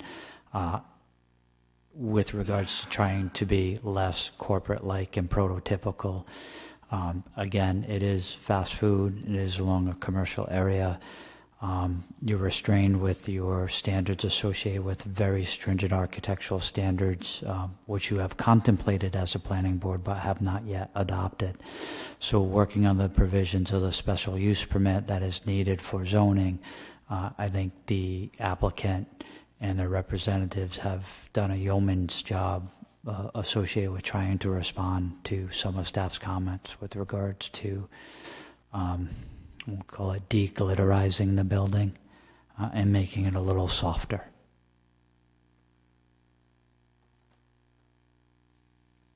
Anything else from anyone?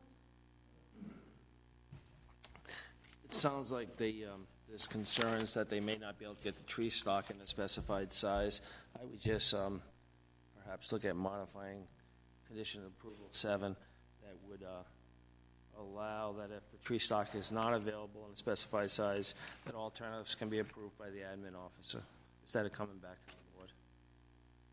And I would also add to that same condition to add understory planting to improve the view shed and help screen the parking spaces to be done in compliance with the administrative officer.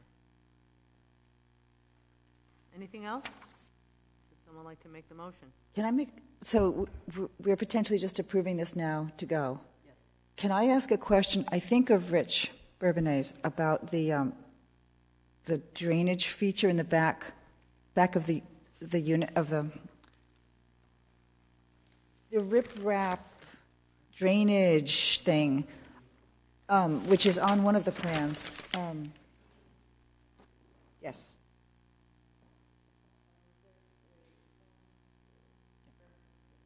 Okay. Yes. So, Rich, are those two openings on the right-hand side adequate to catch the storm runoff that we're hoping that this catches? Based on the topography of the site, does that feel like to you that those two openings will catch all of that runoff? I realize the engineers aren't here tonight. Yeah, we're gonna call up the grading plan. So I thought generally, and when I last looked at this, I think generally the grades work, from right to left here. So I thought it was going to work fine at my look at it. And they've provided us spots. I've looked at the general grades on this site, and I thought they were going to work fine. If you're asking if those point discharges are a problem, is that what you're suggesting, or do you think it's a volume issue? So I just see, I believe that entire hump is curbed with these 2 3-foot wide gaps. Right. Based on the way the water sheets down the site across all these parking lots, will they enter this drainage capture space the way we intend? Or do we need to put something that we revisit this in a year to make sure that this is working as we had planned it? Well, we'll keep an eye on it to make sure that at least it's cleaned. So there's a couple different approaches when you have a linear object, so to speak. If you have like a curbing or at the end of a parking lot, there are a couple different approaches. If you have no curbing and you want water to sheet flow across it, then you have to provide some sort of pre-treatment Normally, it's a pea stone diaphragm, they call it, something like that. Okay, that's when it's across a long stretch. If you look at Middlebridge, we had to do that. You'll see that stone along the edge. That's to act as pretreatment to catch sediments. When you have focused point discharges into a basin like this, you're going to treat it like that. You're going to provide riprap and things like that. So that's going to provide you your pretreatment. I always prefer a point discharge because it's a little easier to maintain. You can see it real clearly where you have, where you're going to have to clean. Usually it's at the inlet part of this. So normally I prefer it like that. So what will happen is water will go in the first one, and if it doesn't, it goes on by, and it goes to the next one, and then it goes on by, and it goes to the next one. But there's not so much volume that's not going to accommodate it. There's not so much volume in that area that. Right, but maybe the pavement is depressed just enough that it sort of guides the water into these openings? Oh, no, it may. Yeah, I mean, the elevations are such that they're lower than the other side of the parking lot. So not all of the water is going to go in those. Yep. Some of it's going to go on by. Yep. Some of it further up is going to go by and then go around this whole thing, but much of it will go in, and that's sort of what we want. Yep. Yes, but my concern is that the opening's only this wide. Yeah, that's okay. That's so because you're the engineer, but I guess before we made the motion, I wanted to make sure that we didn't need to put in something saying, if for some reason this doesn't work the way we imagined it's going to work, we have an opportunity to come back and fidget with it. We'll be taking a look at it, but I'll tell you, the only issue we're going to have is if sediments are building up. You're not going to have it here because I really don't think they're sanding their parking lot excessively. That'd be the only real reason. I mean, I worry about construction sites because they're always working on them and then sediments are flowing in. Think about it this way. On a roadway, you have a series of catch basins on a roadway. Not each catch basin catches all the water. There's a lot of bypass from those catch basins. So what happens is this one catches some and this one catches them next. And so that's sort of the way it's working, is that the first one will catch some and then the next one will catch more. But that's generally, I prefer that because, again, there's a couple focused areas where you can clean them real easy. And Susan, just during the construction, they are saw cutting beyond that curb, so there will be grading opportunities prior to replacing pavement to make sure that it's graded to drain to those inlet structures. Okay, thank you. And then I have another question about our motion. So, being on the planning board has made me a little cynical. And if you didn't come back before us to ask for a second drive-through, I don't know what authority we have to have you replace the landscaping that Burger King chopped down. And that's making me a little nervous. So, right now in our motion, we have a 1-year guarantee on the survival of the things you put in.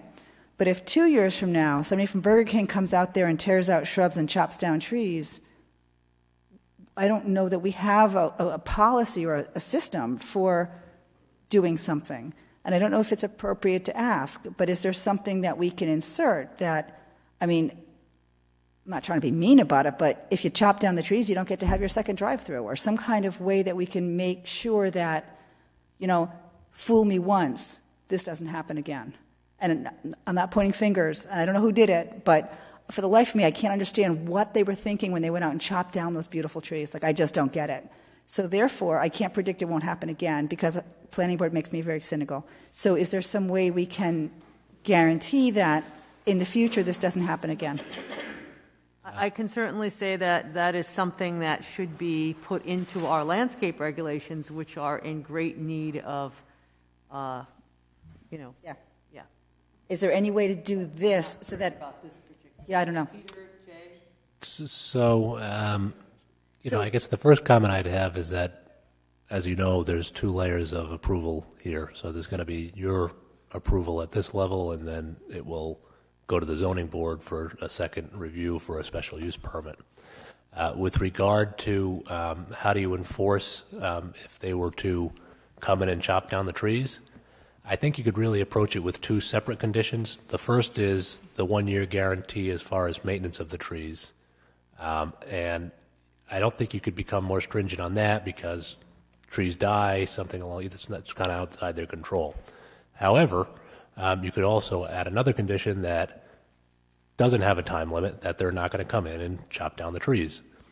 If they violate that condition, it would just be like any other condition you have in your approval, any approval you give or the zoning board gives, and it would be up to the town enforcement officer to send out a notice of violation, tell them that they're going to fine them for violating the condition, and at that point they could seek to have them replace the trees.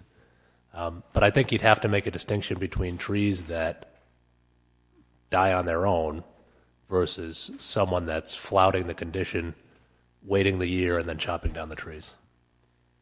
Yeah, Susan, and just to add to that, back in 2001, this came in for DPR and got approved with the landscaping plan as it was proposed at the time.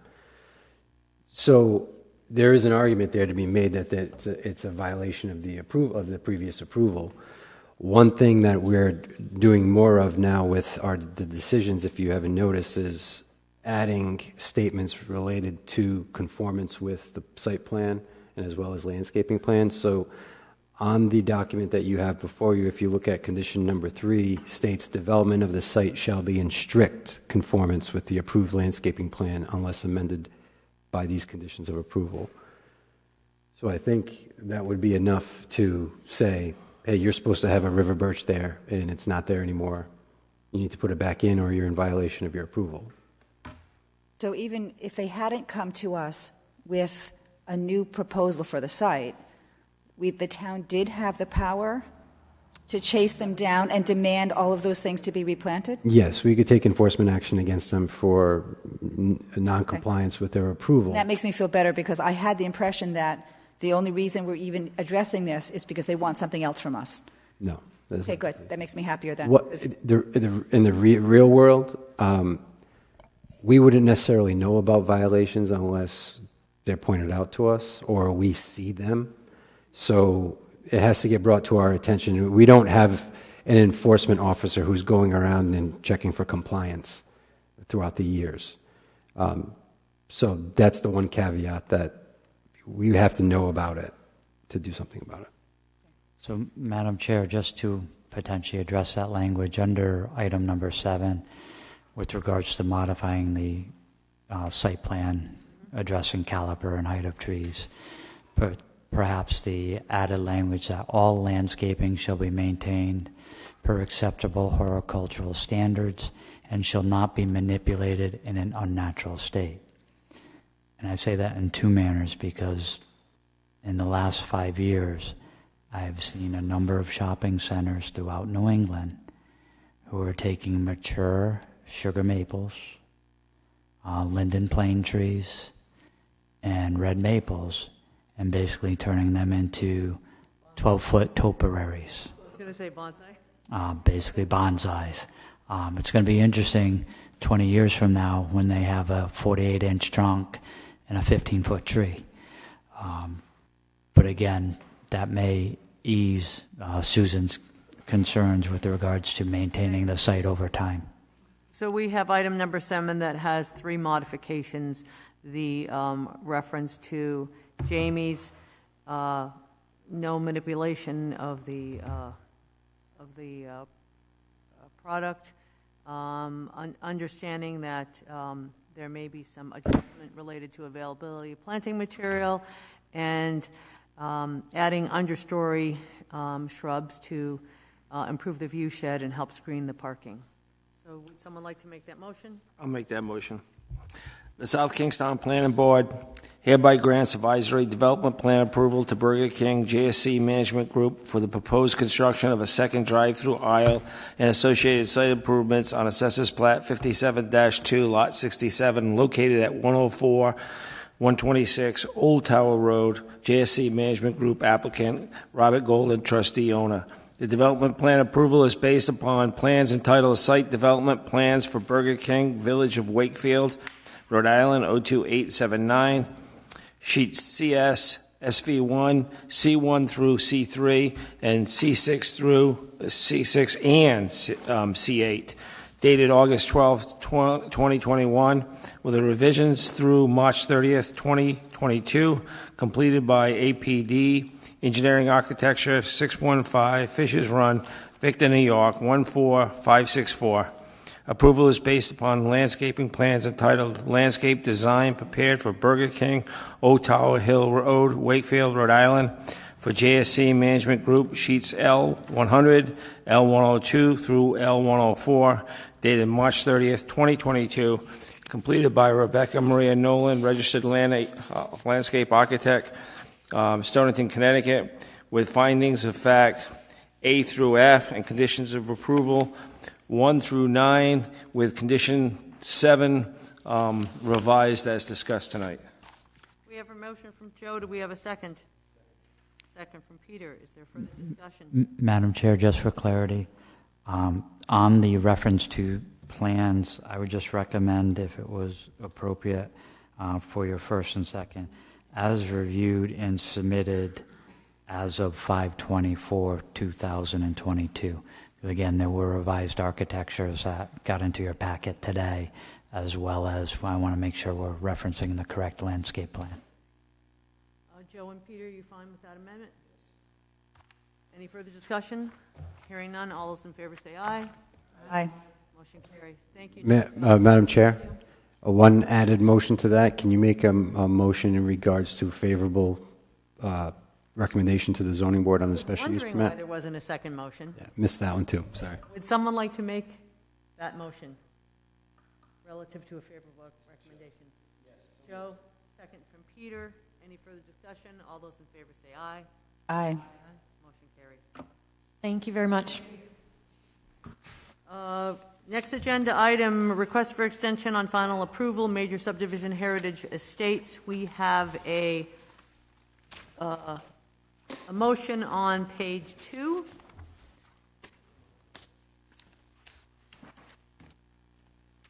Are there any questions or comments relative to this request? Yeah. This is the extension, and I'm wondering if abutters should be reminded that there has been an approved plan, because this is getting awfully old, and I know people come and go and have no idea what's going to happen next to them. I can tell you that I do remember this project when it was done. It was done by a family as opposed to a professional developer. And they worked very hard to comply with all the regulatory requirements. They have asked for an extension before. I mean, I think that their rationale is valid as far as I'm concerned. Oh, I do too. I just think much with like what happened up on Gravelly Hill Road, 17 years later, all of a sudden, what's going on? And the people that had moved into that area had no idea all the trees were going to disappear. So a reminder of what looms in their future might be appropriate. Here, there's no requirement for any kind of notice in this kind of extension situation. I'm not aware of any regulatory requirement with regards to notice. Just for clarity on the request, this is a fully constructed cul-de-sac road that is developed on one side. And for some reason, the planning board saw it fit to phase a cul-de-sac in phase 1, phase 2, so that a landowner would not have to record a final plan associated with phase 2 on a fully constructed public improvement cul-de-sac in order to evade taxes. So just understand, this is a fully constructed 1,000-foot plus long cul-de-sac with houses on one side on phase 1, with vacant lots on phase 2, that the landowner does not want to record until such time he builds on them, so that he doesn't have to pay taxes on those lots. That is why every year you get a request to extend a project that in essence is fully built out and could be recorded tomorrow, because there are no other elements associated with this development that need to be completed. Typically, projects are phased for public improvements. All of the public improvements have been completed. And this, that, probably is unique to this site, but maybe in general, when something becomes 13 years old, people ought to be informed that it's still happening. Have council weigh in on that. So I think part of the issue is that, as some of the board may be aware, between 2009 and 2017, in response to the housing downturn in 2008, the General Assembly passed a tolling provision, and that's where all expiration periods froze. So for that period, this application was not unique in that it was quite common for approvals to be held without going forward for a long period of time, and then all of a sudden they're back online and the neighbors are upset. That being said, once you get to this stage of approval, the only thing left to do here is to record the plan. There's no provision in state law for giving notice to neighbors. There's not even a provision in state law for having a hearing on this. So even if you gave notice to neighbors, there wouldn't be really anything for them to show up and express their views. So tolling expired in 2017. From that point, you can get an extension. You're entitled to 2 one-year extensions upon request for final plan. I believe those were made here because that gets you to 2019, I believe. And then there were some other extensions requested after that. And after that, the question for you is just, has good cause been shown? But it's not a public hearing. It's not a public process. So while I take your point, it's just not provided by statute. Right, and I don't think I envisioned inviting public hearing as much as keeping people informed that, otherwise you get a lot of very upset neighbors who had no idea this was coming. Now, in this particular plan, you're right, they don't really have a butters, they have a swamp next to them, but I think in general, it's not wise to let these things get so old. Jamie, do you do a courtesy review to just say that, just to look over to make sure it still conforms to the subdivision requirements and zoning requirements?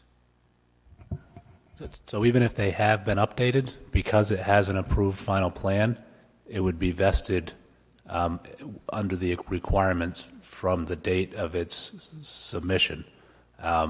Only if the plan lapsed would it have to, potentially, there's a process for reinstatement if it lapsed, but only then would it have to. It would lapse if we didn't give it approval. Right. So the question is, that what I'm looking at before I give the approval is do we do a courtesy review to see if it meets the requirements? Or should we let it, if it doesn't, potentially let it lapse? So I guess you could take that into account. The real question, though, is there has the applicant shown good cause for requesting the extension? So I guess the countervailing argument is there good cause to not request the not to allow the extension so they can be subject to the newer requirements? And I guess you could weigh that somewhat, but the primary question set out by statute is, has the applicant shown good cause for granting another one-year extension and allowing them to stay vested within the regulations that were applicable at the time that they applied? And what would we consider? So the statute doesn't say, which when it doesn't say, it's up to the board to decide what's good cause. I think at least the planner has expressed that the applicant is seeking the extension to avoid being taxed for 3 house lots as opposed to 1 lot. And it's just a question for the board. Do you think that's good cause or not to allow an extension? 2009. So let me come back to that for a second, but I wanted to ask Peter. I believe the project was proposed in 2 phases. Phase 1 was approved, received final plan approval, and was recorded and constructed. Phase 2 is the current application. Does your statement about conformity with regs and whether or not changes would be applicable apply to phase 2 in the same manner as you described?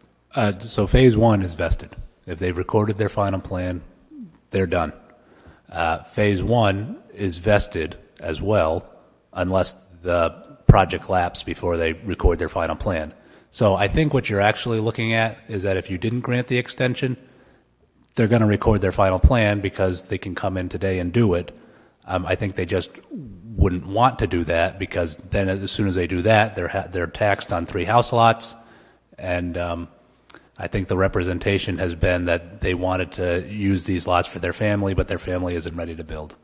And I can tell you that when this came forward, it was an unusual situation because it was a family project, and they had the LMI portion.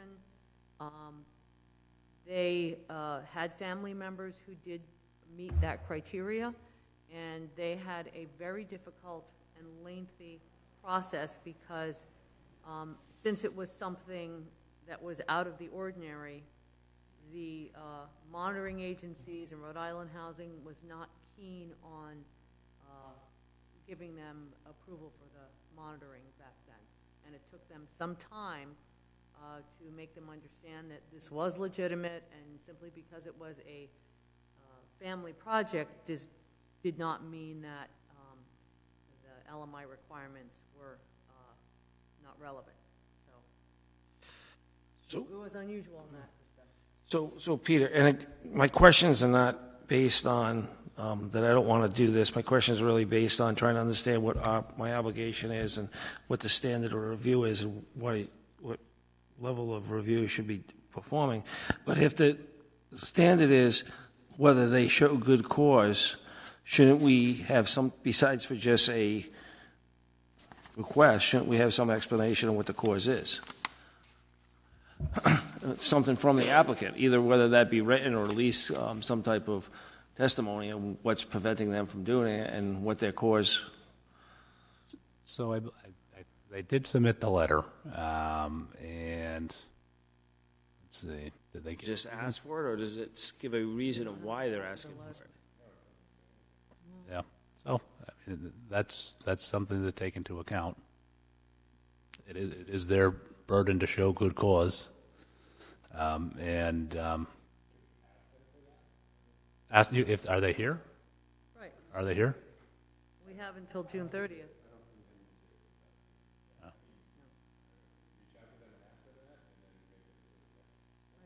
Yeah, you could do that. Sure. Yeah. So you could either do it, have them submit something in writing, or ask them to come here and just explain it to you. Yeah, we've had applicants do both. Well, yeah, I mean, it seems kind of to just say, well, I don't want to pay taxes. I don't see how that's good. Oh, and then I guess that's the issue that you raised, is that's the reason we're giving second hand. If they come here, they might give another reason, and you might find it sufficient. And my interest in doing this is just so we have some type of standard for this or for other projects that come before us, and we treat them consistent. And yeah, you know, I would go with have them give us the explanation, since that's what our required findings are. You know, I think that what it might have caught them up is that the first 2 extensions you get are by right if you ask. So they may have assumed that that's what they were still under, but now they need to show good cause. So would you like to make that in the form of a motion to continue this item?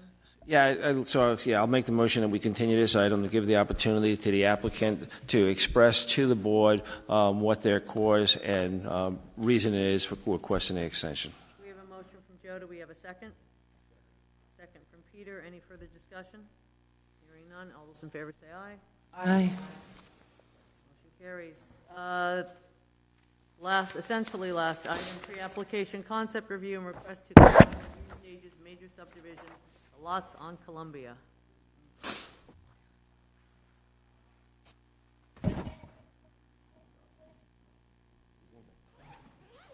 Have you been here the whole time, Josh, or did you just appear? I've been here.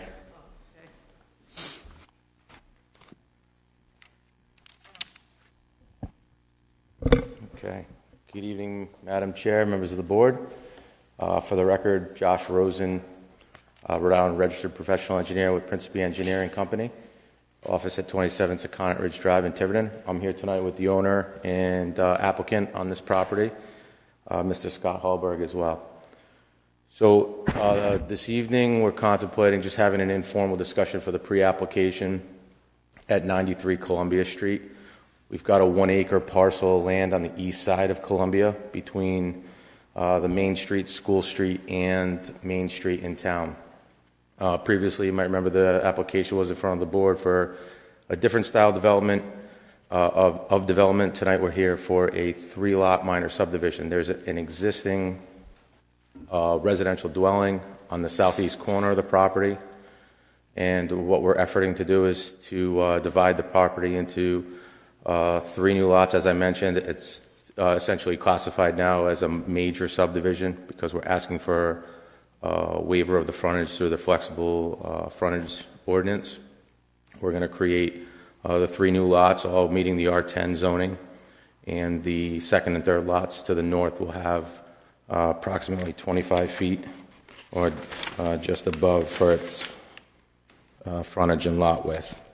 The lot width of the main the proposed lot 1, which would be comprised of that existing dwelling, would have the 80-foot lot width and frontage to meet the requirements. So we're here for pre-app, and we're also asking that the board vote on combining the master and preliminary stages for us moving forward. No wetlands on the property, it's all upland area. There's some cleared areas, open area behind the dwelling unit, some wooded areas to the north and to the east, as well as to the south. And there's a sidewalk connection or a walkway connection from the main dwelling right now to the sidewalk on Columbia Street, and a driveway to the south on the property. Anything from you, Scott? Okay. Thanks. Thoughts, comments? The only question I had was, have you thought about, as you move forward, just better defining the limit of disturbance? You know, we are seeing a lot of these infill type situations that are usually well vegetated or at least partially vegetated, and then surrounded by other houses, and then you come in and add your lots, and you have, you know, a hue and cry from the abutters. So having being really clear on your limit of disturbance makes it a little easier. It looks like it's only partially vegetated, but nonetheless, it's something to think about. Might make it easier.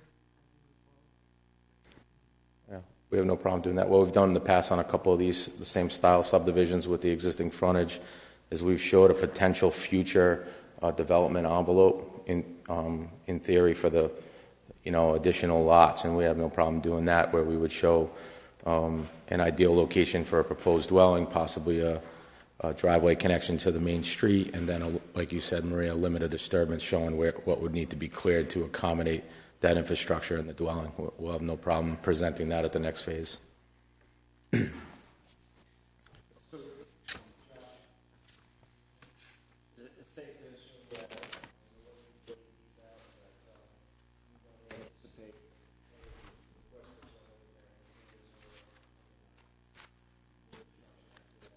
That's correct.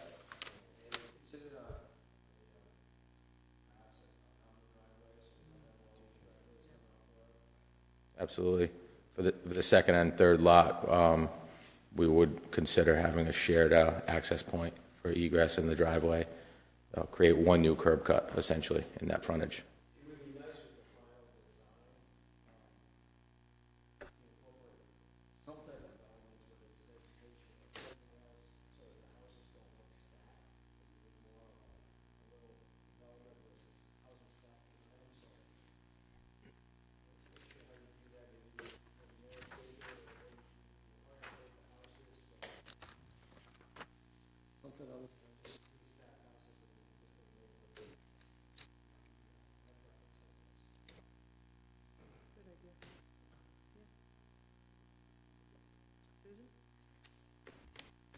Hey, Josh, thank you. I have a question, too. So there's a statement in your narrative here that says that The surrounding lots all contain similar-sized dwellings on Hope Court, Cleveland Street, and Hazard Street. Does that indicate that you've maybe decided what size houses you're hoping to put in here? And also, are you planning single-family or multifamily? Right now, the plan's for single family. There's no exact projection on the size. I think that statement alluded more toward the density of the air in the area and the relationship of the footprint to the land area. We've got a 10,000 square foot lot for each of the 2 new lots. That would be new vacant buildable lots. And I think just this statement was designed to just indicate that whatever would be intended within these building envelopes would be comparable to what's in the surrounding area right now for house sizes. Not that there's a specific projection right now, because I'm not sure Mr. Hallberg even knows what direction he's going to take the next step as far as construction or what have you. So. Okay, thank you. So I looked at the 11 houses, the one that's on your property and then the ones around it. And there's one duplex, everything else is single family, and the average size of each of those dwelling units is 1,100 square feet. So personally, I would like to see units that go in that aren't huge and out of character for the size for that neighborhood. They're all little Victorians that were built at the turn of the century. Some of them are 800 square feet. Your house in front only has an 800 square foot footprint, although it's like a 1,200 square foot house. But my preference would be to keep it in the size of the scale of the neighborhood also. Just putting it out there. Yes. But I would also hate to see some 3,000 square foot, 3-story high thing get stuck on these little lots. That's just my preference. I think the comment's well received in the sense that for this area, in a single family situation, I'm not sure that would really fit the neighborhood. And I'm sure that the person that would build there would probably understand that. But obviously we have a building coverage scenario. We have to meet that. We have stormwater requirements for 10-year storm event for the individual lots. We're going to have to accommodate all that on the lot. I'm not sure that the lot will bear the ability to have that large size footprint given all those situations that we have to design for. But I understand your point. And as Mr. Hallberg stated, we don't have a way to restrict it necessarily other than complying with the various elements of the ordinance and the soil erosion measures and drainage. But to your point also, like I said, I'm not sure that large expansive footprint fits this neighborhood. Right. And hopefully the end user of this lot would agree and understand that. Thank you. Anything else? Would someone like to make a motion to combine stages of review? We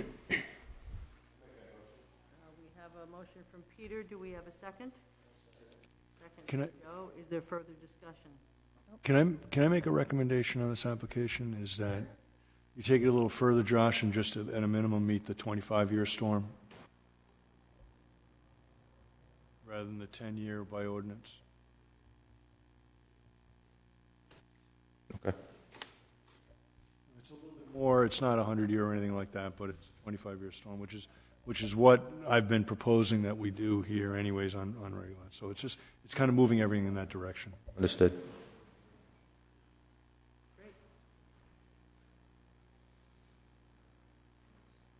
All those in favor say aye.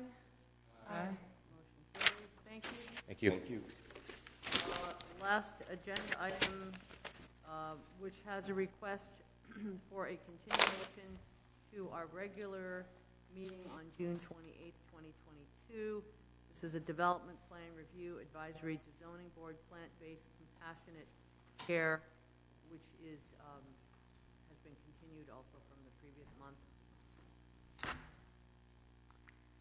Anything you need to add, Jamie?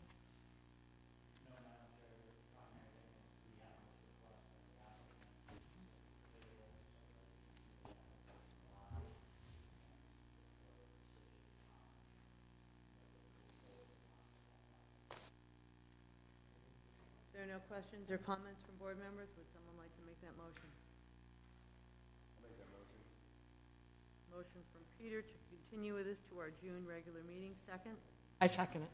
Second from Robin. Any further discussion? Hearing none, all those in favor say aye. Aye. Aye. Motion carries. I believe we have someone for the TRC already, Jamie? We had 2 folks volunteer for 2 months in a row. Am I correct on that? Must be Paul. He's not here, right?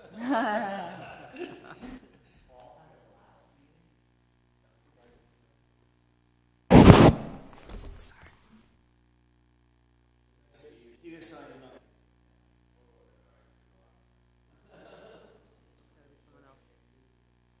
I haven't done one in a long time. All right, Susan, thank you. When is it?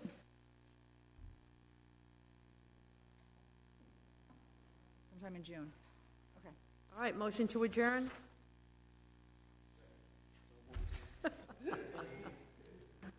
right, motion from Peter, second from Joe. All those in favor say aye. Aye. Aye, motion carries. No, there- Okay. Everyone likes to do the morning, right?